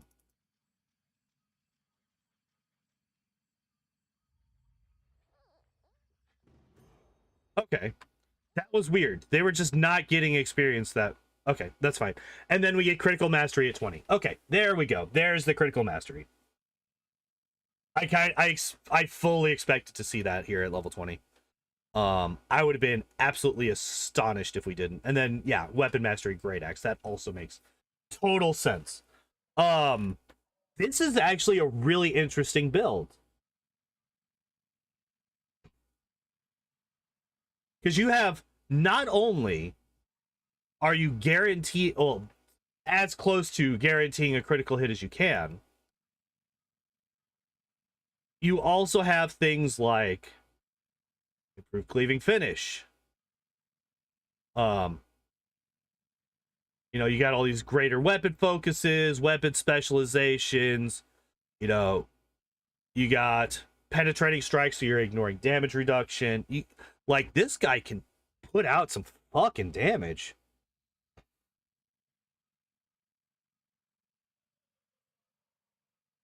Interesting. I kind of really like this build. It's like very straightforward. It's just, I smash and do damage. Like, that's basically all this guy does. But I think he does it really well. A meta build for the endgame? It kind of is, yeah. Especially the blind fight. I was not expecting to ever see blind fight in these builds.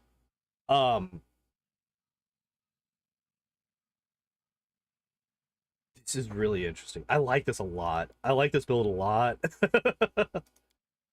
The only unfortunate thing is, once again, Owlcat forgot how to very easily... Oh, trust me, I know.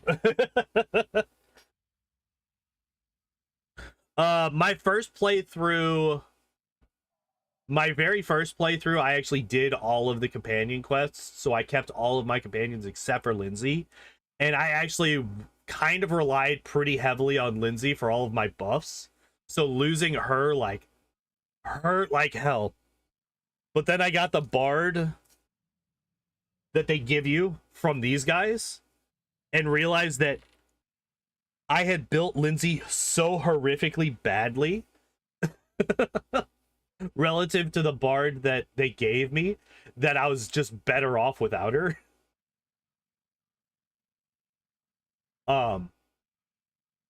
It was actually really funny how bad I was back then. But yeah, this fucking build, I like this build a lot. I like this build a fucking lot. Let's take a look at what he's got. Great Axe, so it's just a basic Great Axe +4, longbow +2, comes in with a belt of physical might +6, that's fine. Full plate +3, that's nice. Natural amulet of armor, lesser gloves of dueling. Oh, so he gets so he's actually +6.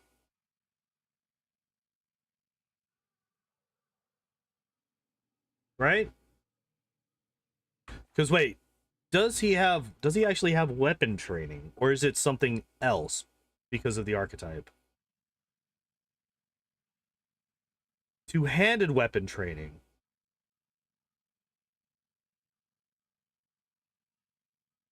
He's got two-handed weapon training.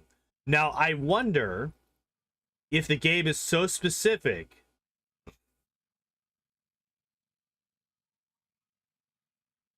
Oh my god, Onslaught, the strength art. Oh my god. Yeah.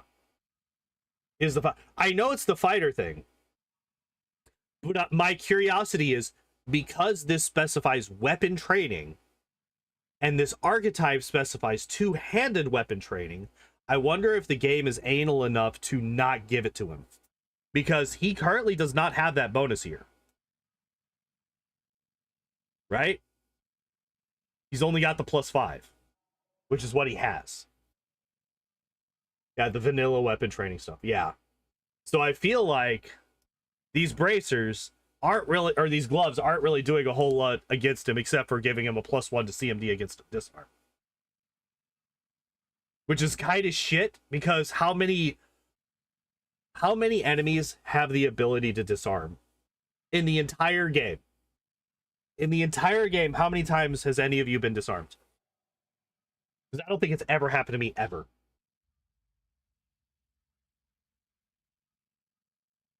Try it with somebody doing the move.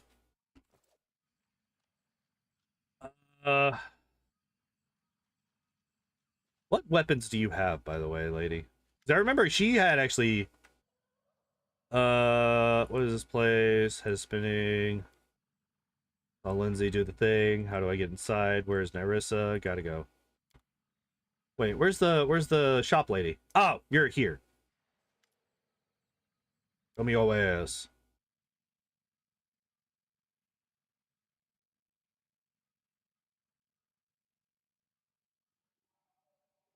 Wow. She's not the merchant. Look! Alright.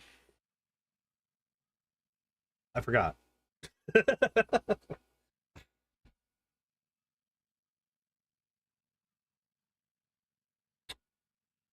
Oh my god. Wait. Look at this. +5 has a ×3 crit, and it has a chance to blind. Oh yeah.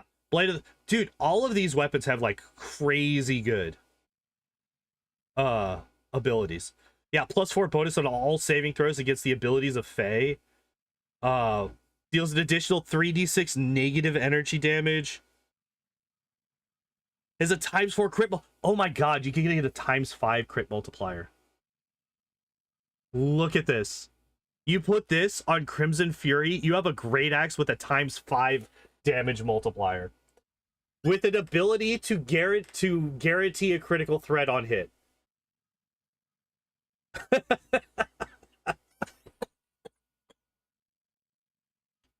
Holy shit. Oh yeah, the scimitar is also really good. This is insane on this guy. Elemental Squall, Flaming Frost, Shock, Corrosive, Heavy Cross. Yeah, it just does all of the elemental damage. Cures its will or 1d4 HP each time it successfully hits a living creature. That's kind of trash. 1d4 is basically nothing. This is like easily the worst one so far. Holy Axiomatic Longsword grants its ability to cast Searing Light as a 10th level cleric at will. So that's gonna do what, an extra 4d6 damage to Nyrissa, right? She's chaotic evil.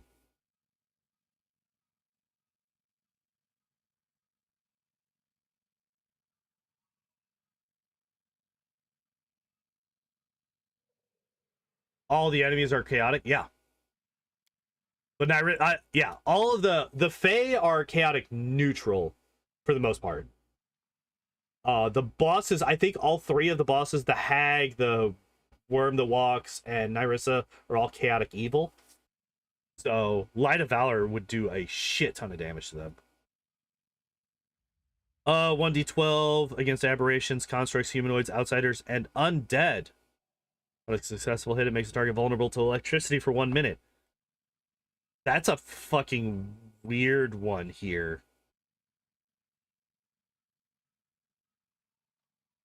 Boss killer, longsword. That's basically, well, yeah, that's basically what that is. Just, and then there's just Nunchaku +5. Shambling Mound's ability to grab at their foes. Interesting. Deals electricity damage instead of physical. Whenever its wielder casts Call Lightning or Call Lightning Storm spell, it becomes empowered as you use them. Each round, the first successful hit it lands also attempts to trip the target. So good. There are a lot of ghosts, so it's not that weird. Is there a lot of ghosts in here? Oh yeah, in the basement, right? In the basement, there's a lot of undead.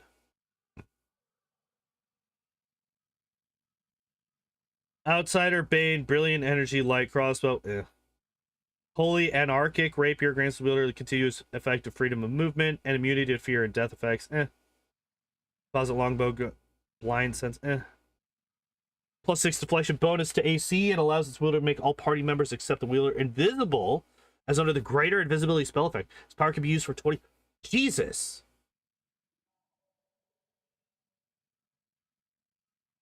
That's actually kind of insane. And constructs. Are there a lot of constructs? I don't remember any. That rapier is your blind fight? Yeah. It's just unfortunate that it's anarchic because yeah.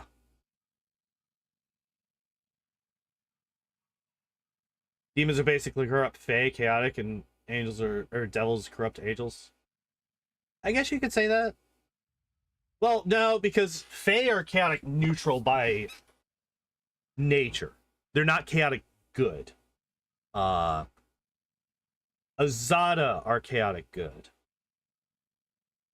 Like the chaotic good things. In Pathfinder, angels are usually considered to be lawful good. I'm just like really curious about all this stuff now. +5 leather armor, additional 2 dodge to AC while the effects of a shield spell. Interesting. +4 bonus to the armor's maximum dexterity. Yeah, so this is like, yeah, +12 max dex bonus. +5 resistance bonus to all saving throws, +5 deflection bonus to AC, spell resistance 24 and DR2. Kinetic blast they cast per day, quickened as though using the quicken spell feat. Oh, interesting. A bunch of fucking. The book is empty, it shows you nothing, but there's some scribbling on the first page.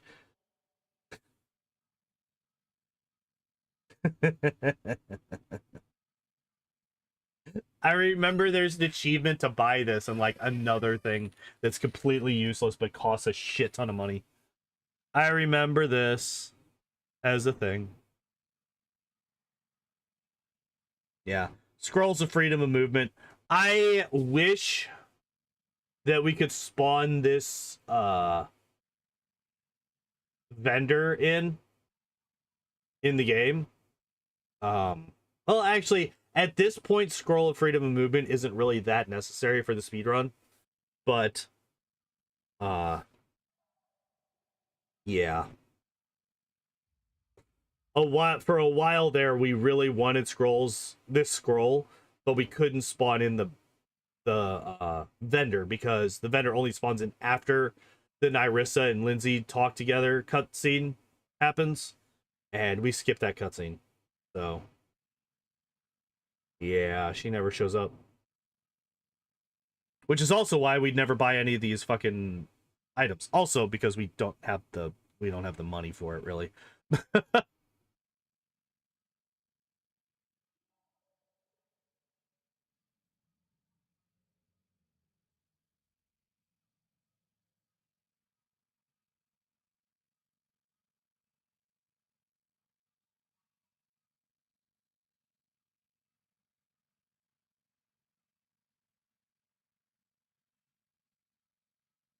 But yeah.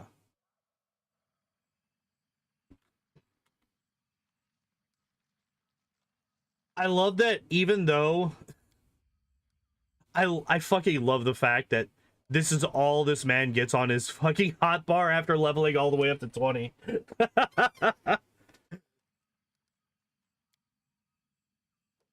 There's just Fighters just don't get shit all.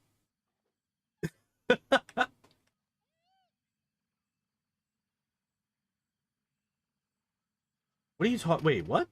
No. You can't walk without triggering the cutscene with Nyrissa and Lindsay. Like, I'm talking about the one where they're, like, standing right here and they talk together and then they fucking go in. Like, the instant that you move, if you take a step in here without dimension dooring... Yeah. I was gonna say, like, you can't walk in here without triggering that cutscene.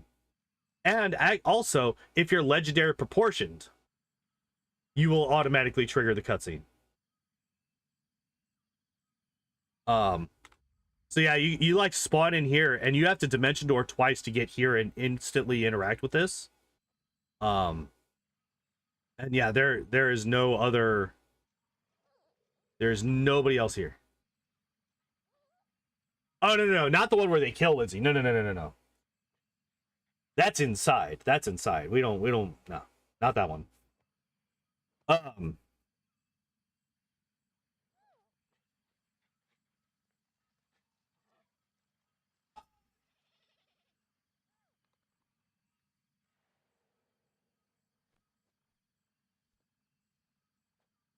I wonder. Lindsay dies? I know, right?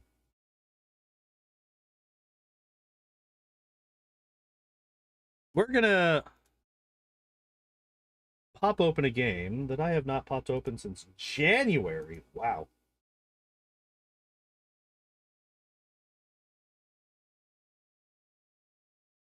We got about an hour left, and I want to see what we can do. I don't want to do another mercenary because we have exactly 3 left, and that is how many we tend to go through in a single. Well, we could honestly, we have an hour left. We could probably just get all of them out, but I want to do a thing real quick in oh, you guys can't see what I'm doing.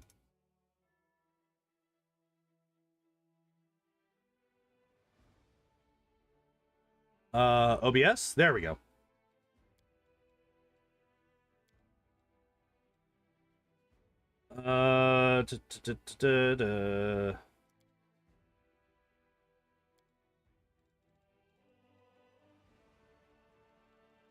You. All right. Worst kept spoiler for this game. Everyone always talks about it since they hate her so much. I didn't hate Lindsay. I actually kind of liked Lindsay. Except for the fact that she's a thieving fucking liar. But, you know, outside of that, I kind of liked Lindsay my first playthrough.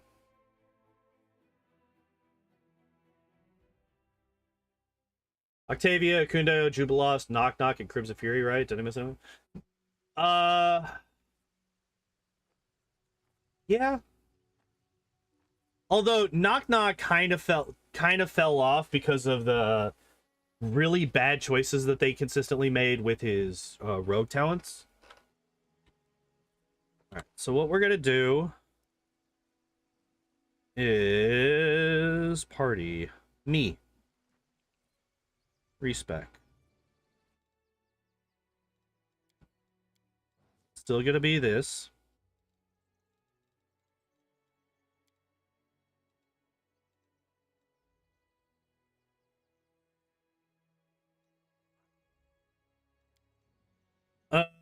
You also get this, right? Yeah. Okay. SMR's fine. We just need something that gives a bonus to Dex.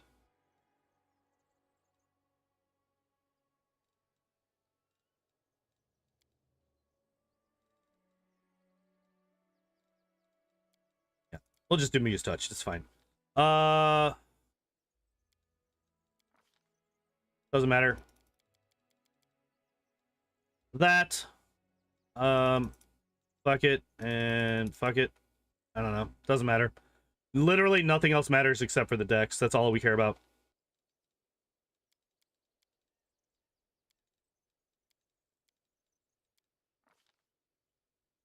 All right.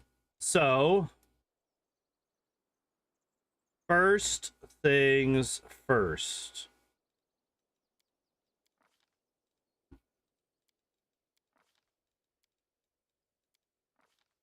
Follow if you dare.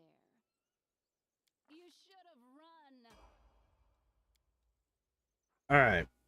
Yep. We're just gonna keep going rogue. 1, 2, 3, 4, 5. Why is perception so high? Oh, because we have a competence bonus. Man, imagine a world. Oh wait, this is okay. So should I take slow reactions?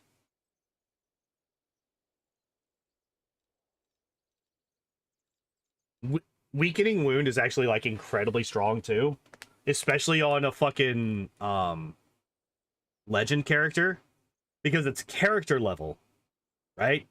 Not class level, character level. The insane dex build. Yeah, I'm trying to build a dex build. Just like super quick. I'm not putting a whole lot of thought into it. Just like trying to build as high a dex as possible. So yeah, if we do this, that's a minus 40 to DR once we're maxed out. That's an incredibly strong effect. Um,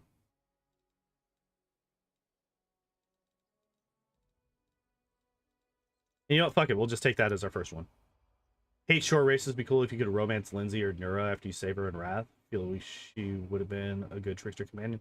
You could save Nura? I've literally never been able to do that. I've tried a few times. Never once has it ever actually happened. Weapon focus.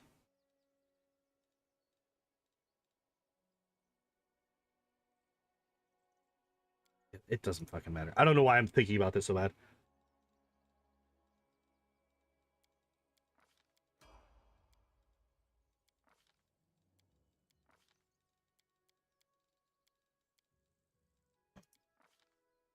I have to do specific stuff for part 2. That makes sense. That makes sense.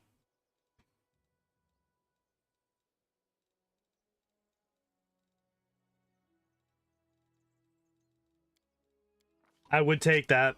Yeah, for sure. Rogue. Piranha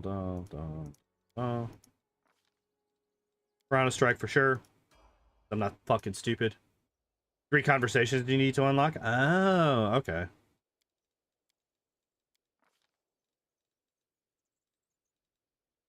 When do we get the better ones?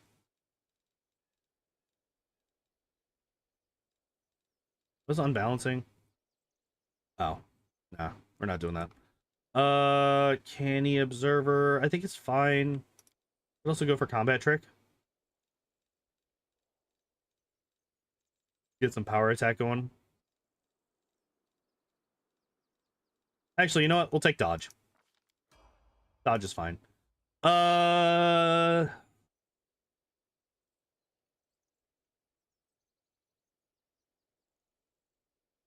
Characters become more creative, gaining +3 circumstance bonus to all skill checks. That should be fine. Wait. Is there anything that would actually help with this? Wait. No, no. This one, no. Um,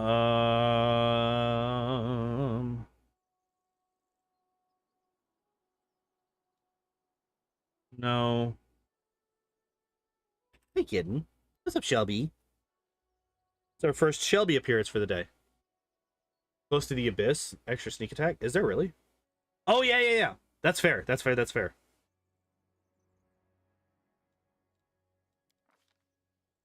Um,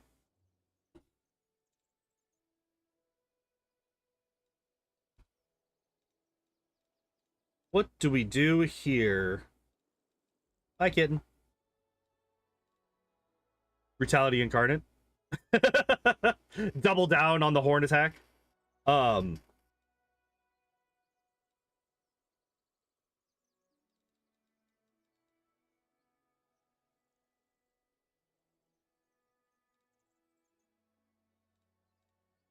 I'm trying to think because we only get 3 of these.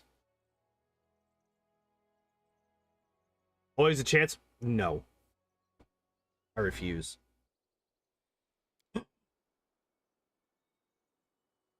Duh. Yes. Yes. Duh. We're gonna be a fucking. We're gonna have access to animal aspect through our vivisectionist levels. So that's an extra +4 dex. Of course we're taking Master Shapeshifter.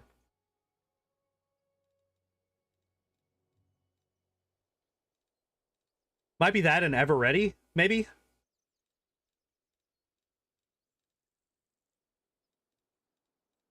It might be that and Ever Ready are the two abilities that we get.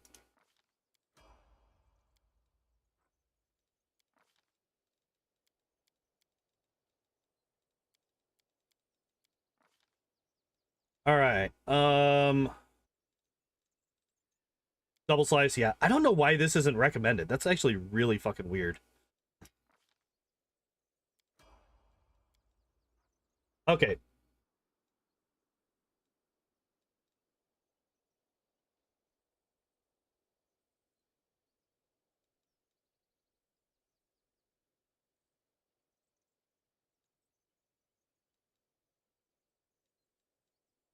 Now, hi kitten.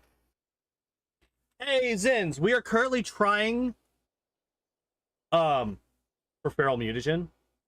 Oh yeah. We are trying to build the highest dex character that we possibly can to see if we can possibly get a build where you can consistently, or at least relatively consistently, kill the final boss with the Master Strike ability, which is a fort save or die. Get so much attack bonus with legend. That's true. Was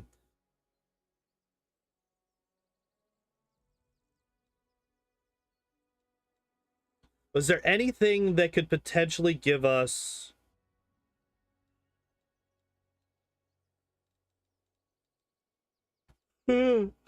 excuse me. Is there anything that could potentially give us extra dex? I don't think so, right?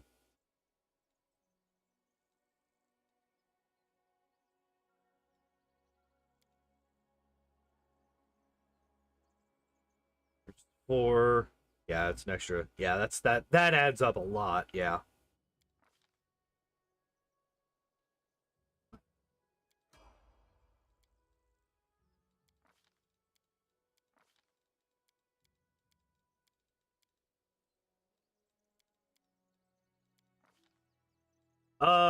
We should. When do we get advanced talents? Oh, that's level 10. Okay, so we still got a ways to go. We still got a ways to go for advanced talents. I think we're going to start taking combat tricks. We can get improved initiative. Hammer the Gap would actually also be good for a Oh, we don't have outflank yet. We don't have outflank yet, which we would want for this character, right? Um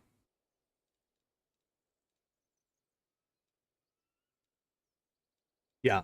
As I eat toughness, best slot feed according to Owlcat. Look, listen, we might. But on the other hand, we're also going to be a legend, so we're going to have a shit ton and a half of HP anyway. So I don't actually know how useful that would be. Just throwing that out there. Improved initiative. Win more. That's basically a win more fucking feat. Because our dex is going to be so fucking high anyway. Two-handed legend. The only build that makes Hammer the Gap viable. Yeah. Well, that and natural attack builds. Natural attack builds are also really good with Hammer the Gap. Those are like the two. Like when you have many natural attacks, when you have like 5 or 6 of them, that's also really good. Fuck it, we'll do that. I know I said that I wasn't going to.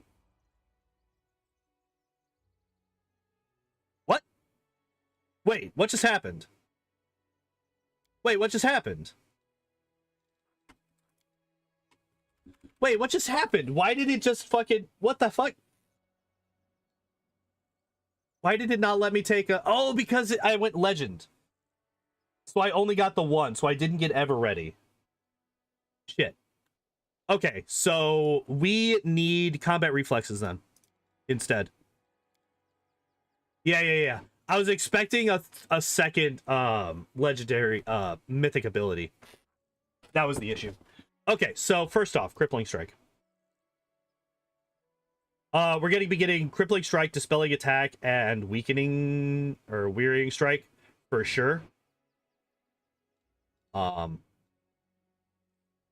also get Dex, slippery mind. Yeah. We already got quite a few of those picked out. Improve critical. What the fuck did we choose? Did we even have a weapon focus? Rapier, that's right. Finesse trading. We have a gore attack, right? From our mythic.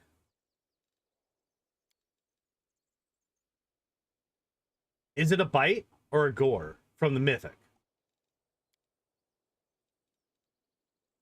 Well, I guess I know we get bite from the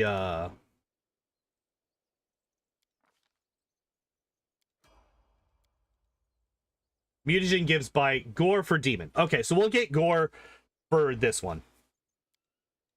So we'll have it for all three of them. It's fine. Bite later. Okay. Dispelling attack. Dispelling attack's so good.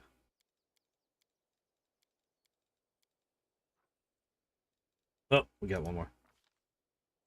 What do we get here? Combat reflexes. We need combat reflexes.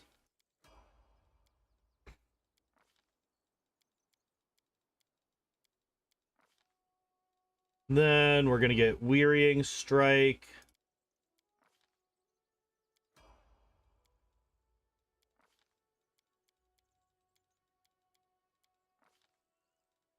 And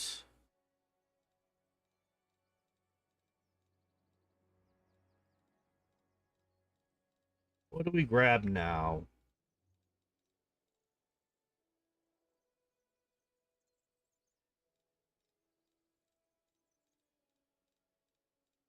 Gonna tease all the toughness fans there for a minute. Oh shit, we don't have improved 2-weapon fighting yet. What the hell are we doing?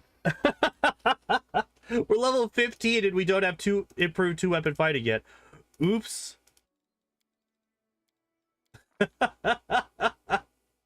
Oh fuck, I can't believe I did that. So we get 3 more. We get 3 more. Improved evasion is going to be really good for this build. A familiar. Let me actually take that. So it is a +2 on will saves. That's what you get. Okay. What is our will save, by the way? What is it at? I mean, our saves are going to be pretty good, right? Because we so I think as a this game, Configure Taco gives you +4 food bonus to all stats. Oh my god! So many bonuses! So much fucking dexterity.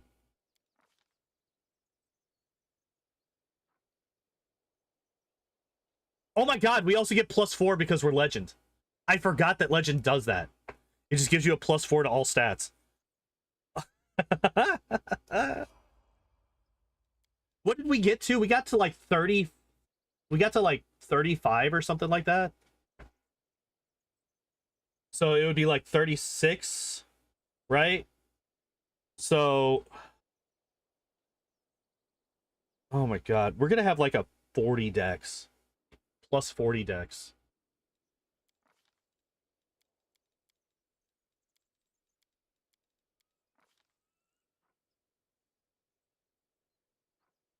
Can you get the Nocticula bonus before a Relu fight? What's the Nocticula bonus? I'm actually not sure what that is. Greater 2-weapon fighting, because duh. Theoretical 35, but Nok-Nok has +4 racial bonus. Nok-Nok doesn't oh no wait, yeah, he does. He does max it out at 18. So yeah, Nok-Nok does have a bonus profane gift. Oh, I think so. I think so.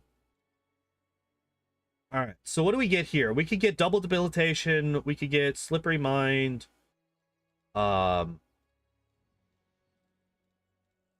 Slippery mind, double debilitation, and improved evasion are kind of the three that I'm looking at. What's per day? Roku at the top. It's fine.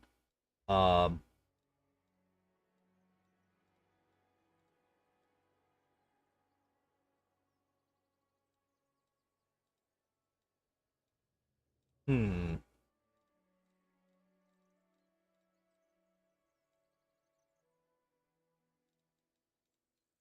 I think improved evasion is probably the best.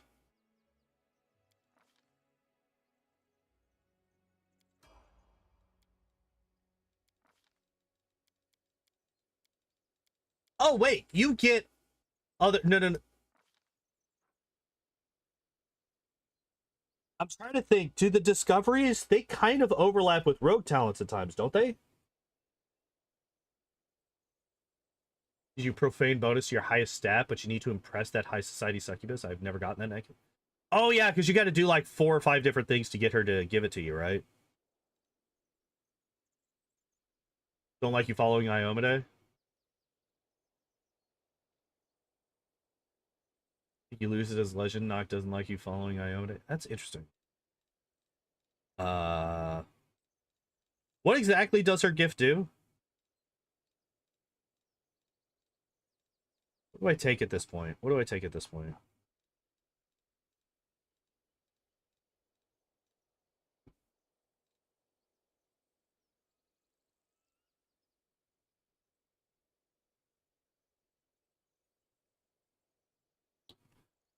How?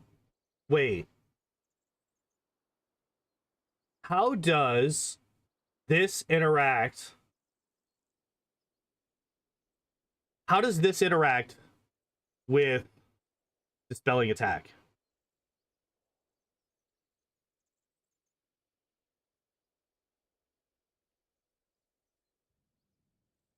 How does this interact with dispelling attack? Because it doesn't say whenever you cast dispel magic. It says whenever you successfully make a targeted dispel check, which is what dispelling attack does. Because this is a very interesting interaction, potentially.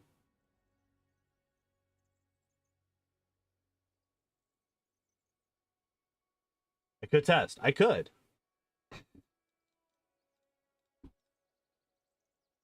Oh shit. So I made a mistake building this character.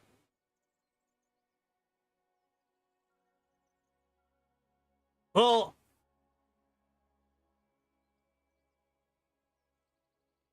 not really.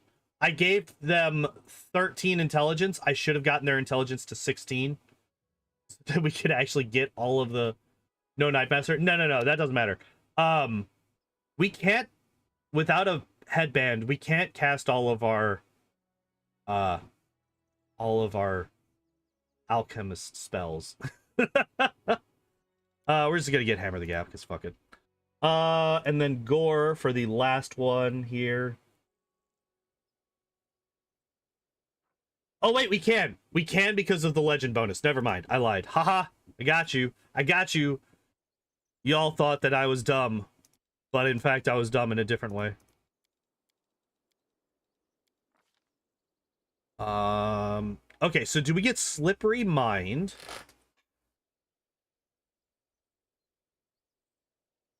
I think we get Slippery Mind over double debilitation. Actually, no. Double debilitation actually makes it so that...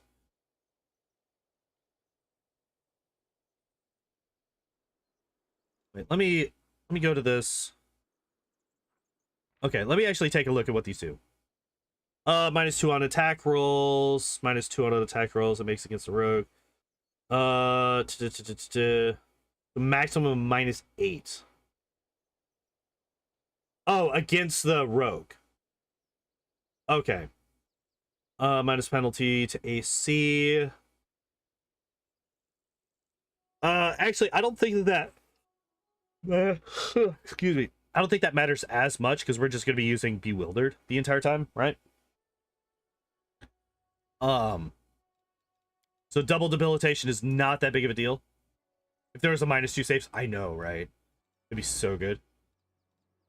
So I think we're going to take Slippery Mind with this character because the last thing we want is for this character to get confused. Well, again, that just gives us a bonus to saves, and our saves are going to be pretty stupendous regardless because of how many levels we're going to have. Yeah. So what else can we get?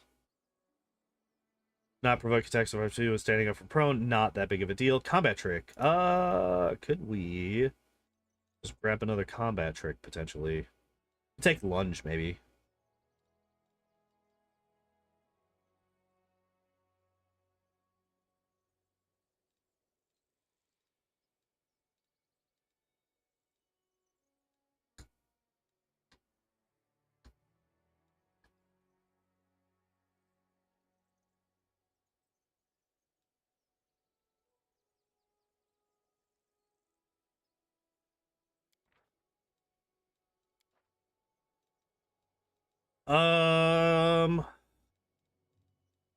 Actually don't know what to take for this one. Any observer? Should I take fast stealth? If you choose to accept Nok-Nok's profane gift, she will use it to try and force you to change your mind. You succeed, you overcome the profane gift, getting rid of it, moving on to the next check. Ah, okay. Dazzling plus shatter.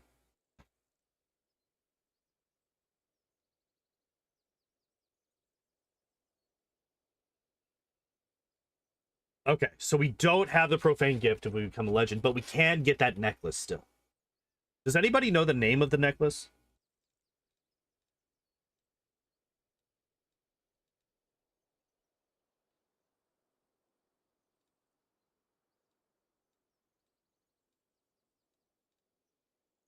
Yeah, we could just do this. It's not that big a deal.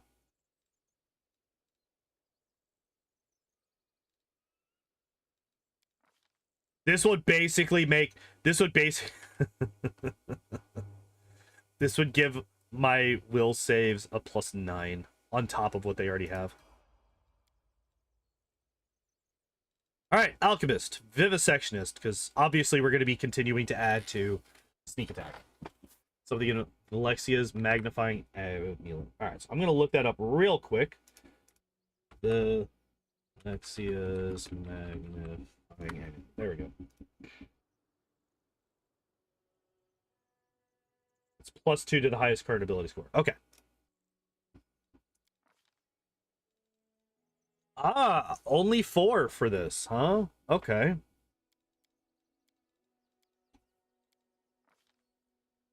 Why am I doing it into persuade? Why is my persuade? Oh, because of the glasses.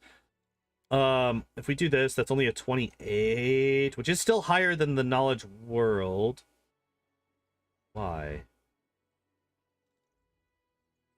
Intelligence, class, skill. Oh, because the racial.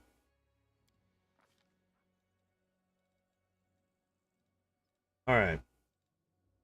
We can take critical focus. Shield, reduce person. We definitely want reduce person, right? True strike. Just fuck it. Oh, this was for profane strength helmet. You need to repair it with a storyteller. We don't really need any strength though. Strength doesn't really matter for this build, well, I don't know if I would even say unfortunately. Enhance potion, no. Extend potion, no. Feral mutagen, we're definitely doing. Yeah, so there are a couple that are okay. So yeah, there are a couple that are shared between the two. Expeditious retreat, because fuck it, why not?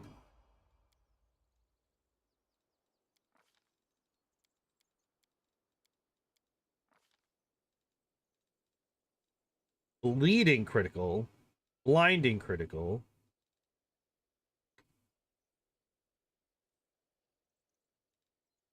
Hiring critical. But punch him. Stone fist, let's go. Get your strength. You can, yes. Strength is actually way easier to boost than Dex is because legendary proportions adds to strength.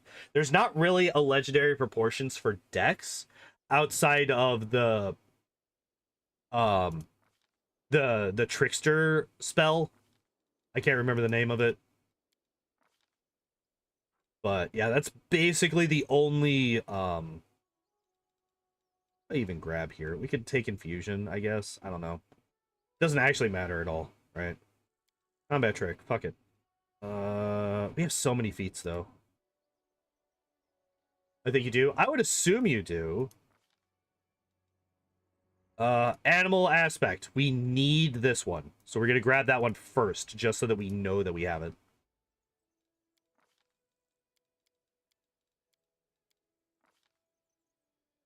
Only ever give that operation to Nenio? Why? Why Nenio? Of all people. Exhausting. Critical. Hell yeah.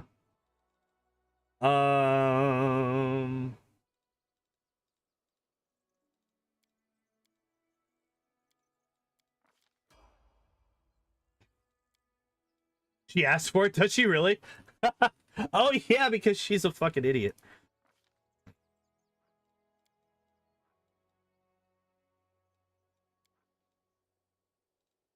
Only Nenio and you can get it. Oh, okay. Feral wings. I do like that you can just see all of the options here. You don't even have to scroll. Yeah, we're definitely taking feral wings here. Because fuck it. Bark skin, maybe? Possibly, potentially. Actually, invisibility. Because she could boost. Because the different invisibility spells, their fucking stealth bonuses stack, which is hilarious. Not an idiot. She is kind of an idiot. You could be both.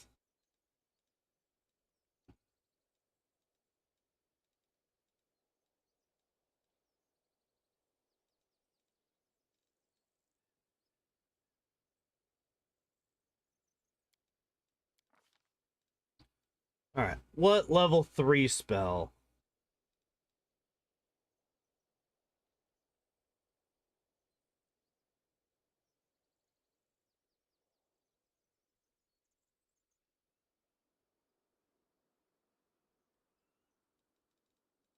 What level 3 spell do we want?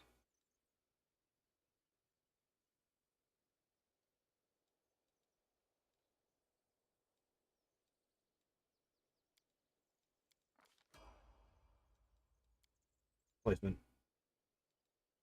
Difference between science and fucking around is I'm gonna disagree on that.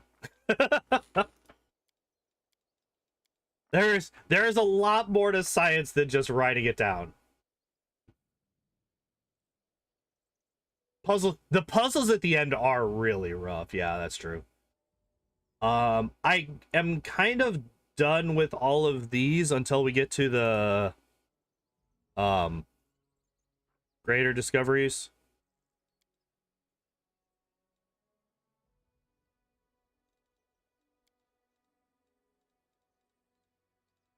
So I think what we do here is...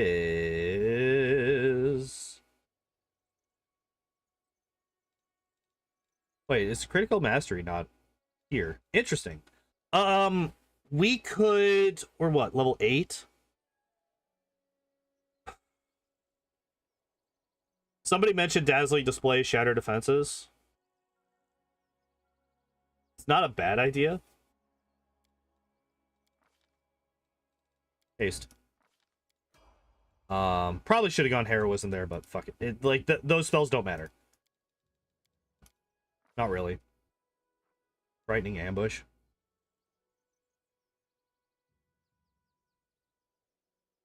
Persuasion, intimidate check to demoralize that opponent as a free action. Oh, when you hit a flat-footed opponent. Oh, interesting. Where is critical? Excuse me?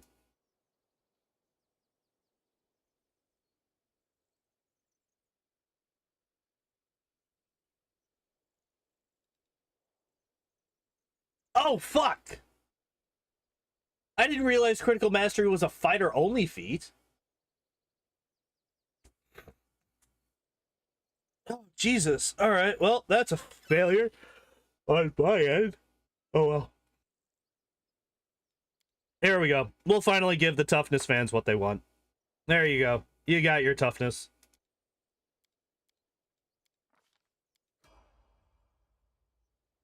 Can I copy links in the chat? Yeah, no, I got that.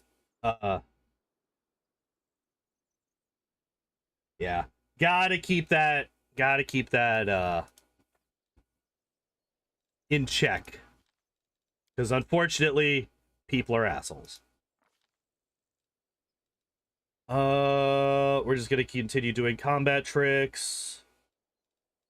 Where's shatter defenses? There you are.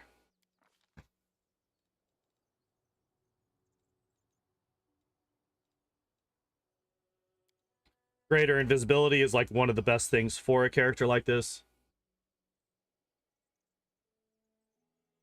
If you want, Ricardo, you could post it in the Discord, and yeah.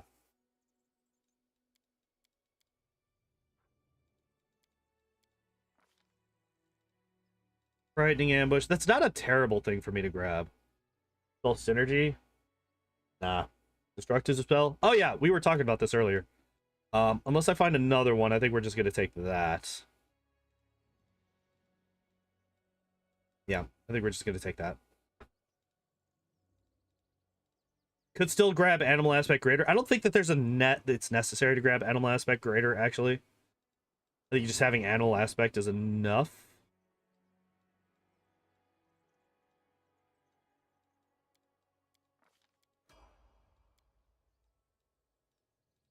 I don't think we need the other one.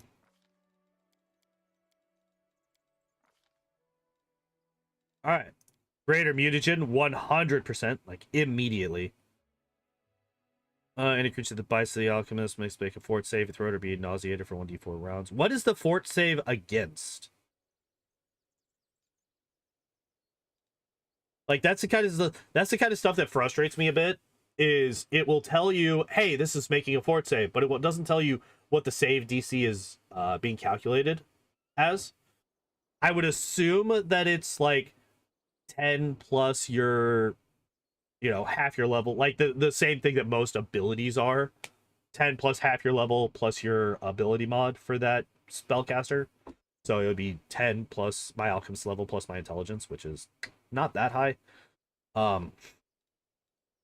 But still, it would be nice to know for sure what it is doing.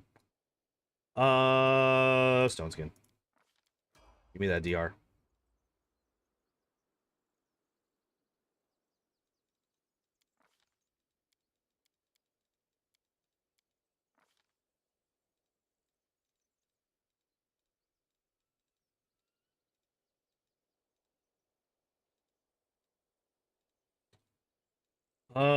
I do have shattered defenses, right? I did get that already. Yeah, I did. Okay. I kind of forgot. Wanted to double check. You just get frightening ambush. And what do we do here? Spell resistance? There's like no actual good fucking spells here. This is the dumbest alchemist ever. Don't worry about it. Shh. Don't be so rude. He's trying his best, all right? I mean, I guess enhanced potion could be good if I could get... I don't know. I think I just keep getting... I'm like running out of things that I want. This is the problem. This is the problem with Legends, is that you run out of things to pick eventually.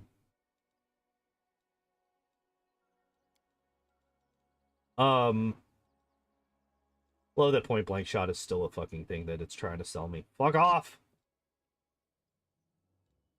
You know, it'd be a really nice like thing if you could select certain recommended feats for a character and then like hide them. That'd be kind of cool. I would like that.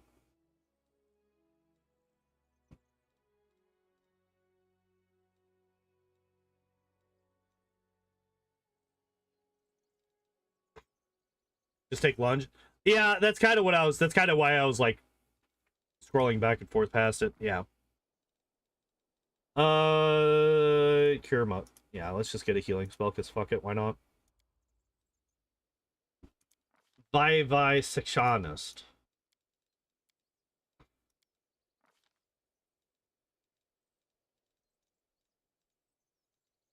You get Die Hard, the best feat that's ever existed.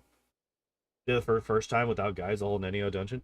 I was able to get most of the puzzles done without a guide.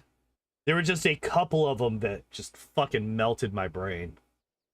There was one specific, because like, you know, there was like 3 different types of puzzle that were in that dungeon. I can't remember what they are, but one of those 3 was just the one that fucked me over, that I just could not get for the life of me.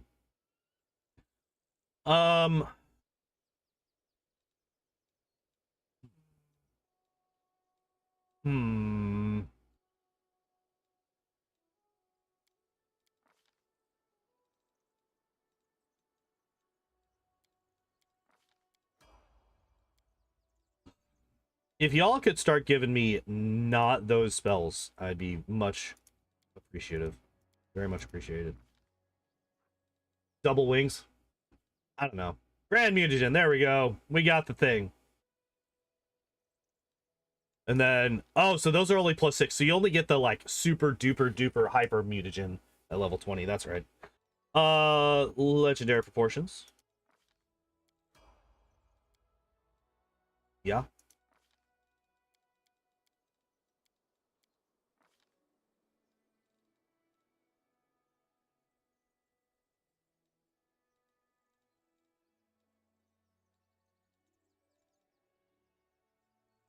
Oh.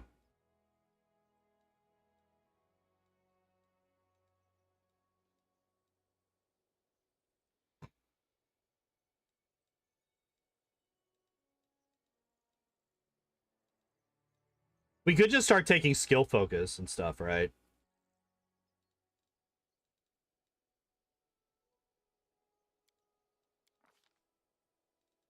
Transformation we definitely want, right? Yeah, we're getting to the point where we're just going to start taking the skill focuses, I think. Saves, I don't think that we really need to worry about because, you know, well, maybe the will saves. Maybe I'll take Iron Will and Greater Iron Will. Wait. I'm supposed to have a +9 to this, or a +11 at this point. I'm supposed to have a really big benefit to this. What the fuck? Why is this not a thing?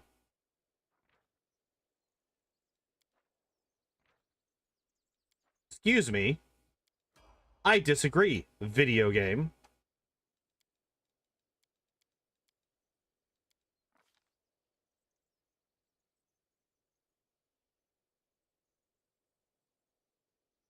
I did not take... Did I not? Yeah, I did. Right here. Lies! Lies! You're trying to gaslight me.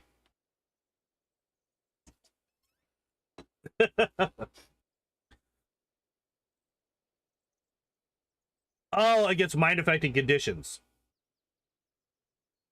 It's mind-affecting conditions, so it's not all will saves. Because somehow there are some will saves that aren't mind-affecting. So it doesn't actually go on to the sheet as a will save bonus. Okay, fine, I guess. What's the difference between a mind-affecting ability and just a basic will save? I feel like all will saves are mind-affecting. I feel like that's, like, definitive. Like, that's just what it is. I don't know.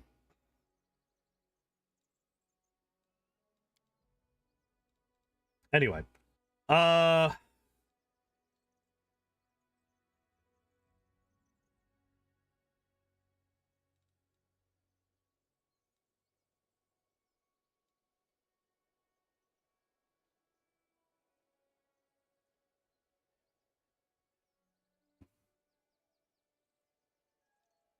I love this. It's such a shit ability. This is such a shit ability. It's like, oh man, you know, if you're level 20, you can heal 50 whole health.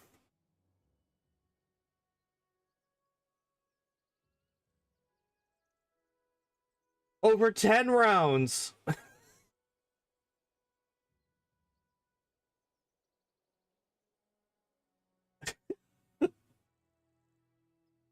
You know what you could also do at level 20? You know what you could also do at level 20? Let me just get past this part real quick. I'll show you what else you could do at level 20 that could help you with your HP problems.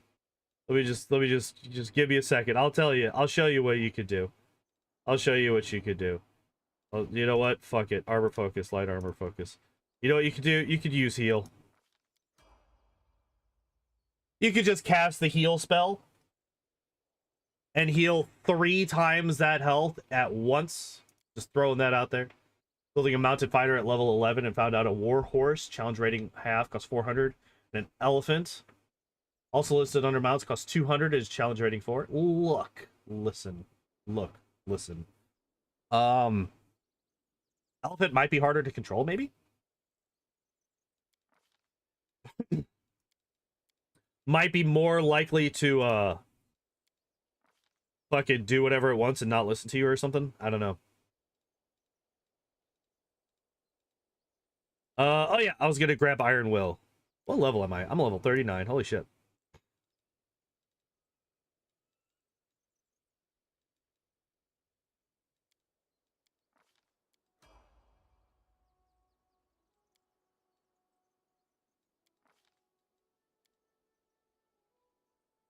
$30 decks. Before any spells. You figure out how to mounted combat works before I actually have to use the character? Yeah, probably a good idea. Just throw that one out there. Yeah,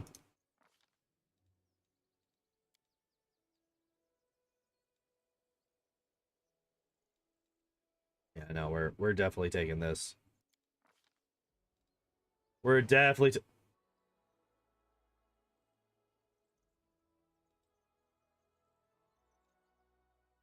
wait a second. Wait a second. Where's my combat tricks? Wait, where's my combat tricks?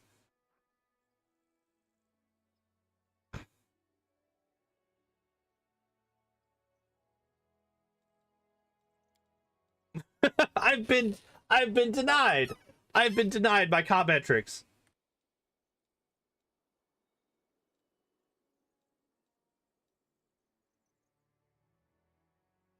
You get 2 discoveries? Well, you get the grand discovery and then you get your normal discovery.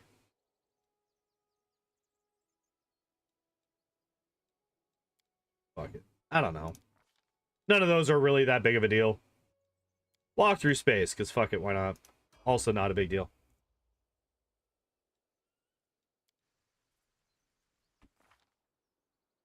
Alright, so if we're looking at this, we're at 34 before we do anything. So let's equip all of our stuff that just got stolen from us, right? Belts.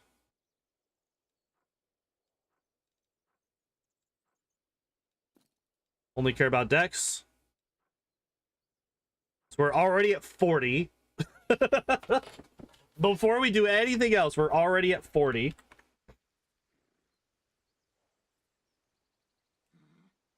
Oh, wait, I should probably prep my spells, huh? I forgot I did that.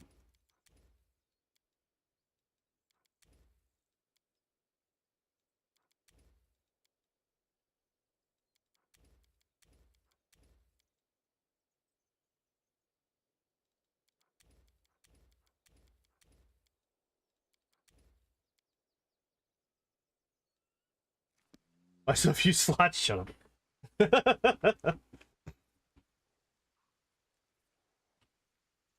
I'm not cheating. I don't know what you're talking about.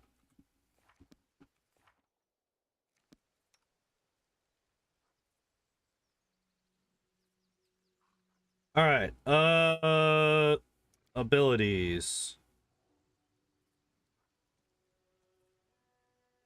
Where's the super uber mutagen? There it is.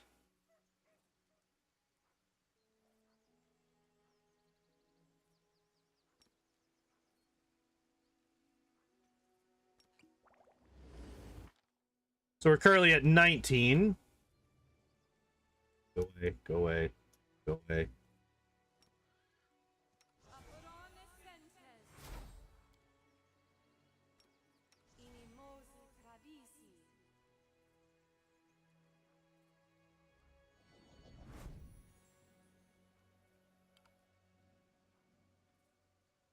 Wait, what?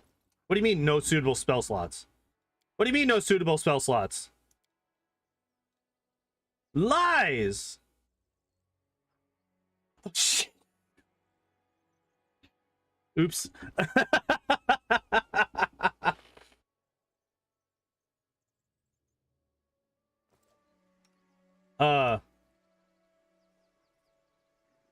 Yeah, we'll do the base speed one. So we're currently at a 22. So right now, our Master Strike DC is a 42.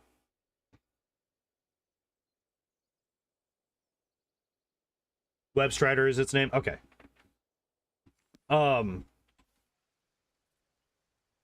Here, before I start doing that, is there anything else that I need to do?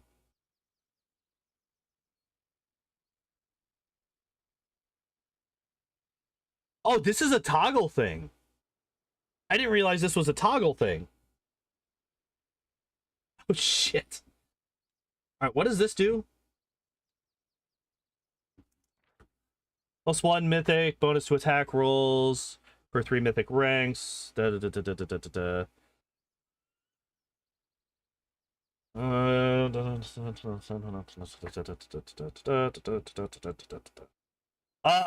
Here's another question. Does this count for abilities as well? It says spells you cast. I would love to see if this is also Runic Sacrifice Boots. Okay. Ring of Triumph in Advance. I don't have any of these items. Most likely. Search and pick.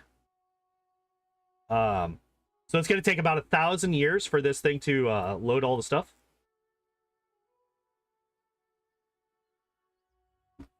Can't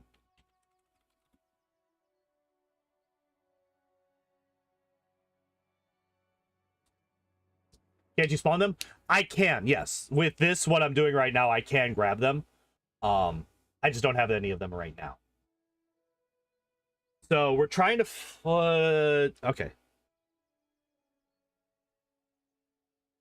I don't think any of the other spells that I have are going to benefit my oh.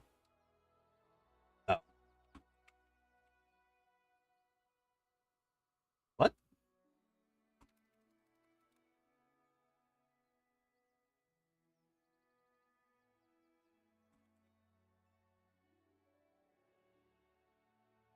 Are we sure that's not the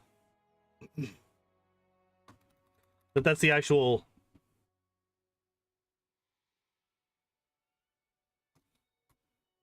Okay, let's go down to equipment. On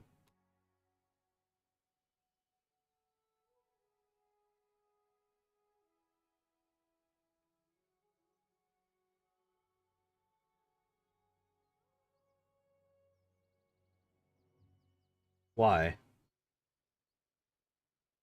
All.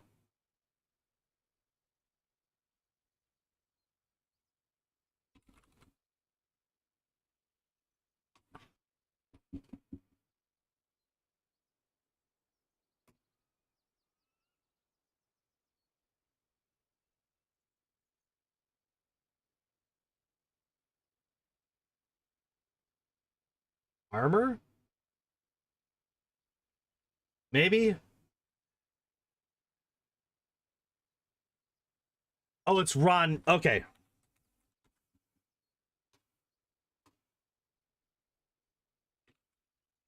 No, as soon as I get... What the fuck?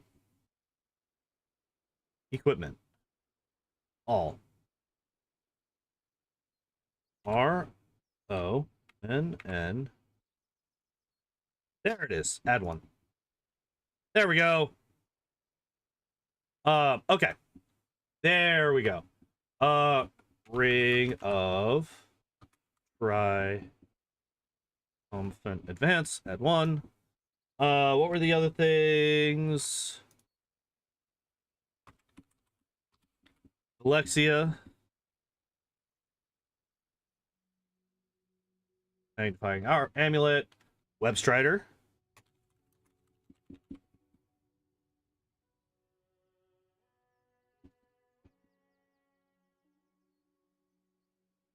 Three weeks later.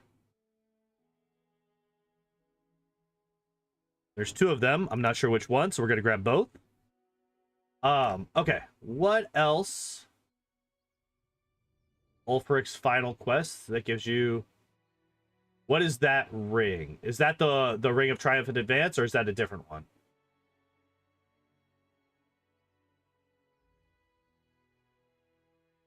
All right. Let's take a look at these that we just got. Date from newest to oldest. All right, so we got Web Strider. Nope. +2 morale bonus. Nice. Boots of Dex +8. Oh, so that's actually better than what we got here. 7 virtues of a true ruler. Okay.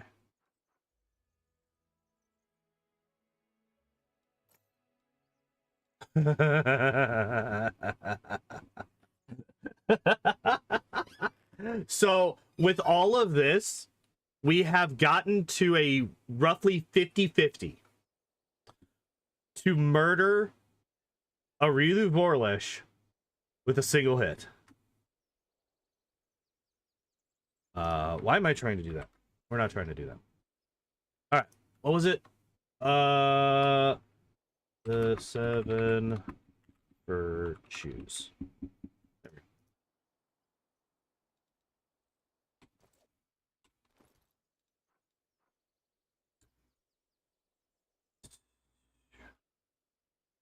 Where's it at?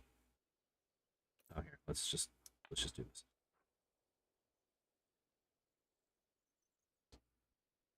Wait.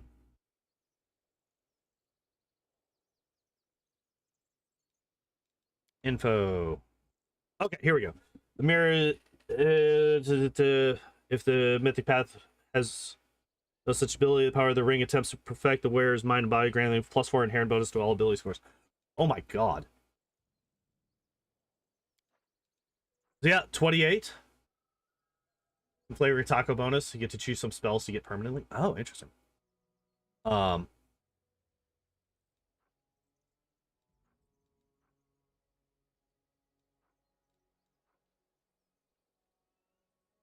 So this is actually not necessary because this is a enhancement. Yeah, these are both enhancement bonuses. So the belt was unnecessary. Um, oh yeah. Okay, so buffs.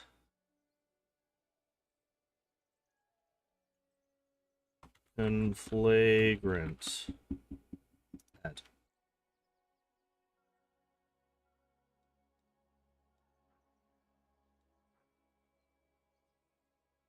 Wait a second.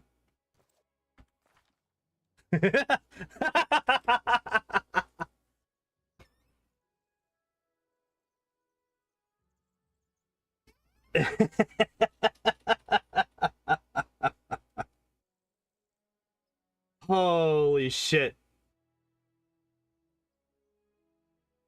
Oh wait, what was the other one? The fucking graft, right? What the hell is that one called? The demon graft thingy? Is it just demon graft?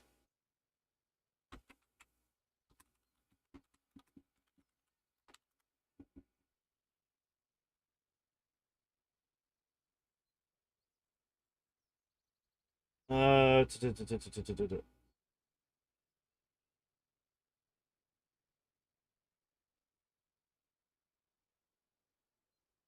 all of this is legal. You can technically do all this stuff.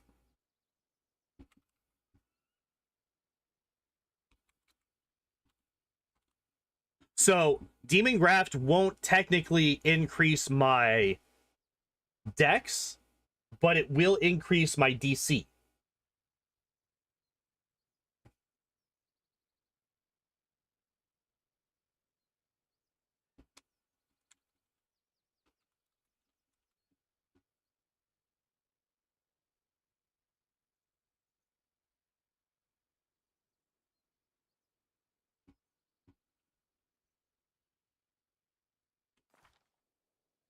Oh, wait.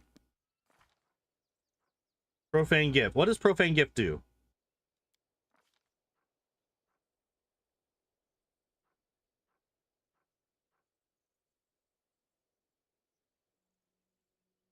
I know that I asked that already today. I have forgotten. I just added profane gift and it didn't do anything. I wonder if legend is preventing it. Because I only added one of them.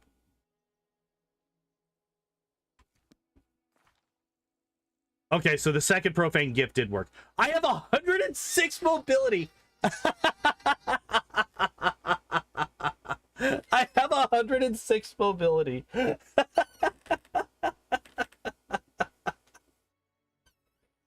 Guys, I don't think I'm gonna work. I don't think I have to worry about any of my fucking mobility checks. Oh, wait. Oh, no, we don't have vanish. Wait. Okay, wait. We gotta do a thing. We gotta do a thing. So this, we need invisibility. This, we need greater invisibility, which we already have. We're gonna rest.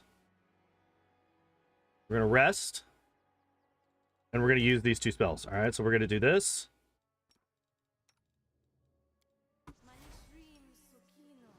And we're gonna do this. Now watch. 123 stealth.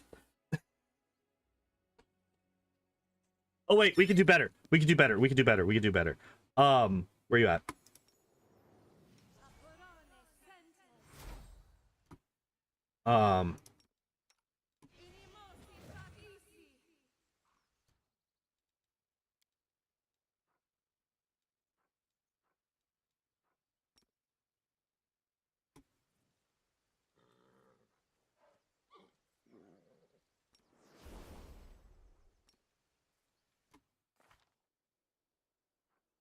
There we go.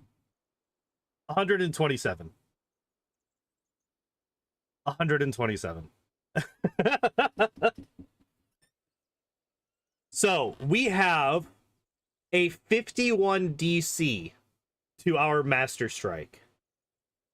And she has a 26 fort save bonus. So minimum, because if she rolls a 1, it's a automatic fail, right? So the minimum that she can roll is a 38. All right. So let's pull up a calculator.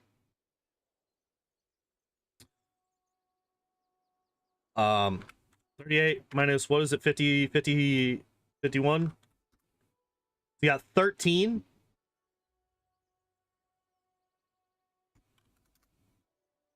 So we have a 65% chance to succeed at a master strike to insta-kill Aurilu Vorlish at the end of the game. If she's not immune to death effects. By the way, there's a huge caveat to that. If she's not immune to death effects.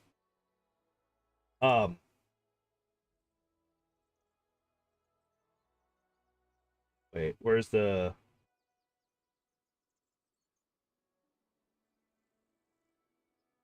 All right, what was it that I got? Stat block.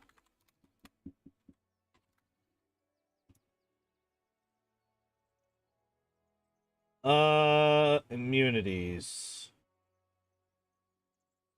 Where's her immunities? Wait.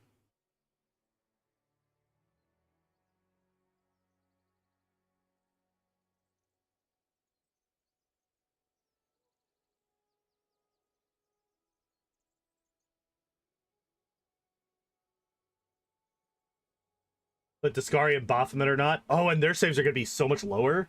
And you're gonna have access to the majority of these buffs by the time you hit Discari. You might not have all of them. I can't remember when all you get these, but like even if like you're not gonna have the I'm sorry. You have a 75% chance. You have a 75% chance. Because we forgot, Demon Graft increases all of your DCs by 2. So you have a 75% chance to kill her. Because each +1 is a 5%.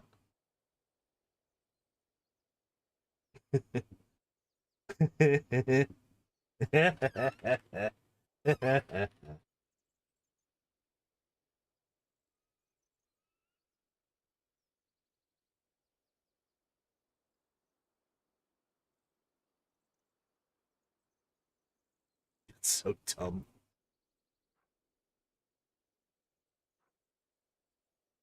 There's so many conflicting things happening right now. All right, so let's you know what? Discari stat block loader.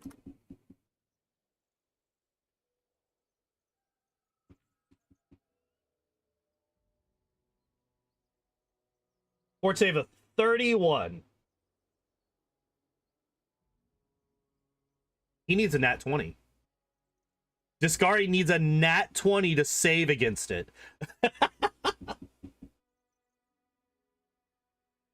Oh no, he's wait. No, this is sorry. This is not the video game. This is the adventure path. Oh,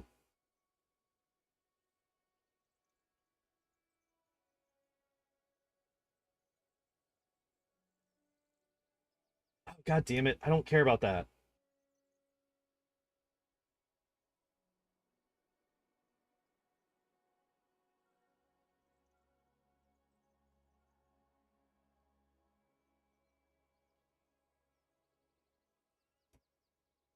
Okay, City of Locusts.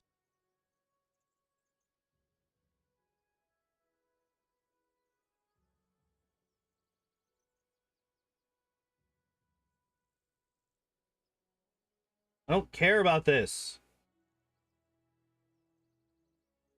It's like, hey, here's all the other stuff. It's like, okay, cool. Could you tell me how the fuck? Is the game master the one that plays them? I would assume so, yeah. Just like any other encounter. It's after 10 p.m. I know. I'm not as worried about going over today because I've already decided that I was going to drive into work regardless. It's my Friday. I've decided I'm not walking in and out of work on my Fridays anymore. When I said it's Friday, it's my Friday. I am going to drive in because I don't want to deal with it. I'm taking it easy on my Fridays. Especially after this week. Holy fuck, this week sucked. Despite the fact that I had an extra day off because, well, not exactly for a good reason. I had an extra day off because I woke up and my head felt like it was ripping in half. Considering the police could take your car. So the cops aren't going to, like, they don't give a fuck enough.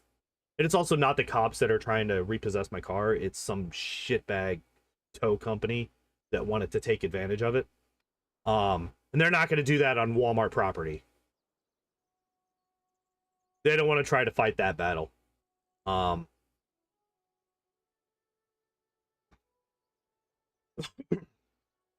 So, yeah. And actually, I tested it. I didn't mean to. I forgot to put the fucking cover on my car during my last weekend, so it was just sitting out in my driveway for 2 days, and nothing happened to it. Now, granted, well, no, one of those days was a Monday, so theoretically they were working that day. But yeah, if it was the cops that were trying to take my car, the fucking notice would have been a bit more official than a fucking piece of red paper that they taped to my window, basically. Just notice you have 41 AC. Yeah, that's another good thing about boosting the fuck out of your dex score is you have a really, really, really, really, really high armor class.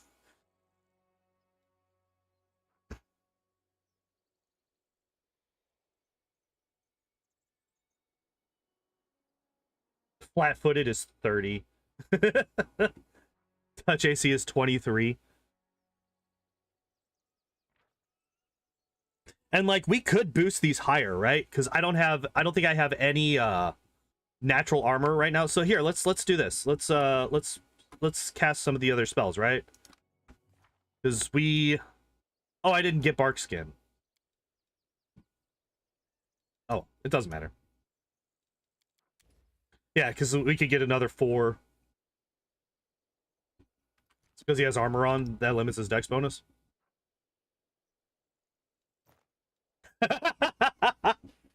Suddenly 57. But it does drop my dex by 4. Aru has bark skin? Yeah. It's not the biggest deal, though. I'm not overly worried about it. I think the benefit of having Web Strider on outweighs the penalty that we're getting from losing it, right? It would be a 43 if we didn't have lunge activated as well.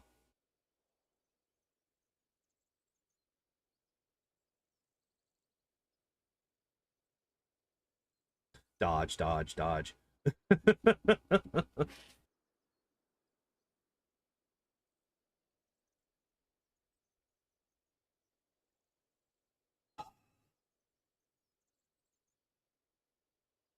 This is insanity.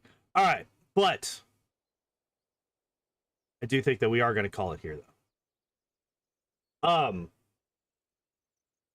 Next week, going to be exciting. On Tuesday next week, we are going to be playing through Abra more. Hopefully, by the end of Tuesday, we will be able to beat Brock. I'm hoping that in 6 hours, we'll be able to beat the first gym leader, you know? That'd be nice. But no promises. No promises. We saw anybody that was here this past Tuesday knows the nonsense that is the Abra run. But yeah, we're gonna be playing through with Abra on Tuesday. On Wednesday, we are going to be doing Vile Plume. Thursday, I'm off. Friday special. We're no longer playing Pokemon runs on Fridays. We're replacing it with the beginning of the routing of the Unfair Kingmaker speedrun. Doing that on Friday, and then on Saturday. This theory build crafting is fun. That's going to be part of what we're going to be doing for the Unfair route. Got to figure out what build is best for it. Yeah, and then Saturday we're going to look through the last 3 mercs in the House at the Edge of Time. Yeah. Yeah, trying to build like absolutely ridiculous nonsense is always fun. Always fun. And you can build some absolute ridiculous nonsense in this game. Wait, actually, 1 second. We're missing a buff. What's the potion?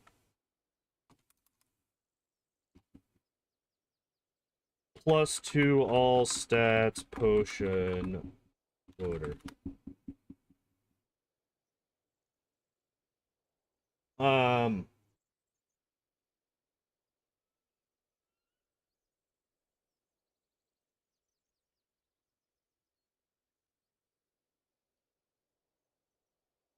Can I watch live on Fridays? Oh no, Ricardo.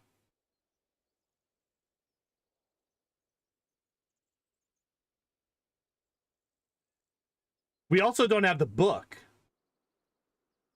So we're actually missing out on +4. Yeah.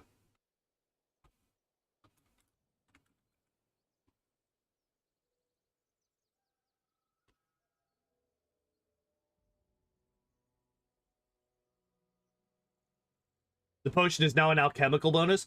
Oh, damn.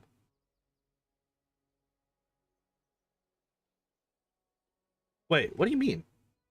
Am I misspelling elixir?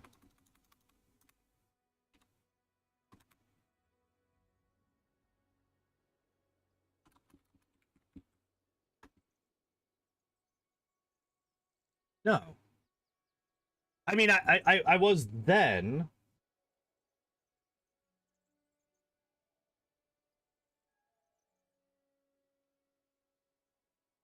Oh, because this is it an item? Ah, there you are. And then the last one was it was a tome, right?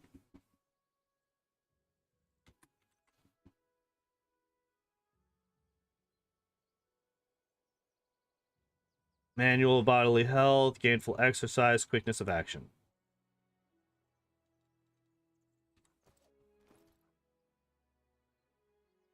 No, it's inherent. Use.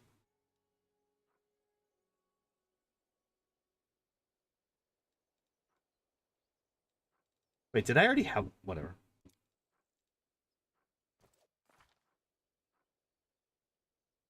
Do they not stack?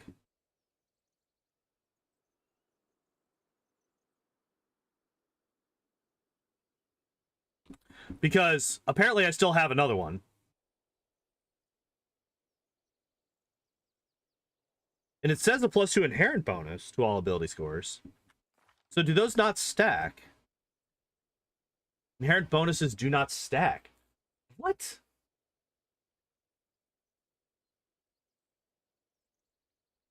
Nonsense. Oh well. Oh well. It was worth a shot. It was worth a shot. But yeah. I'm gonna go before I think of something else. As of now, unless we've missed something, the highest that we could possibly get our decks to is 72. Which is kind of broken. Kind of broken. Yeah, I'm gonna go. Thank you everybody for hanging out and watching. By the way, if you look up in that top left corner, you'll see that there is now a new goal. We have moved the goalpost. If we get up to 350 subs, we'll be getting some Lantern King speedruns in the Kingmakers. Which I think is going to require a bit of rerouting of the normal any percent speedrun, because you can't just baleful polymorph the Lantern King, if I remember correctly. What was that 300 again? 300 was unfair, which is what we're going to start up on Friday. We're going to be starting up routing out the unfair speedrun of Kingmaker again. But now we're going to be doing the secret chapter if we get to 350. which might require more combat, which my build currently cannot really handle. And yeah, we'll see how it goes. We'll see how that goes. But that's also if we hit that 350. If we hit that 350. Yeah, I'm gonna go because I gotta get ready for work. And I haven't eaten anything yet today. And I did that yesterday. I forgot to eat before I went into work, and that was a bad time. So I'm not doing that again. Despite specifically saying that I was stopping early so that I could eat, I instead fell asleep.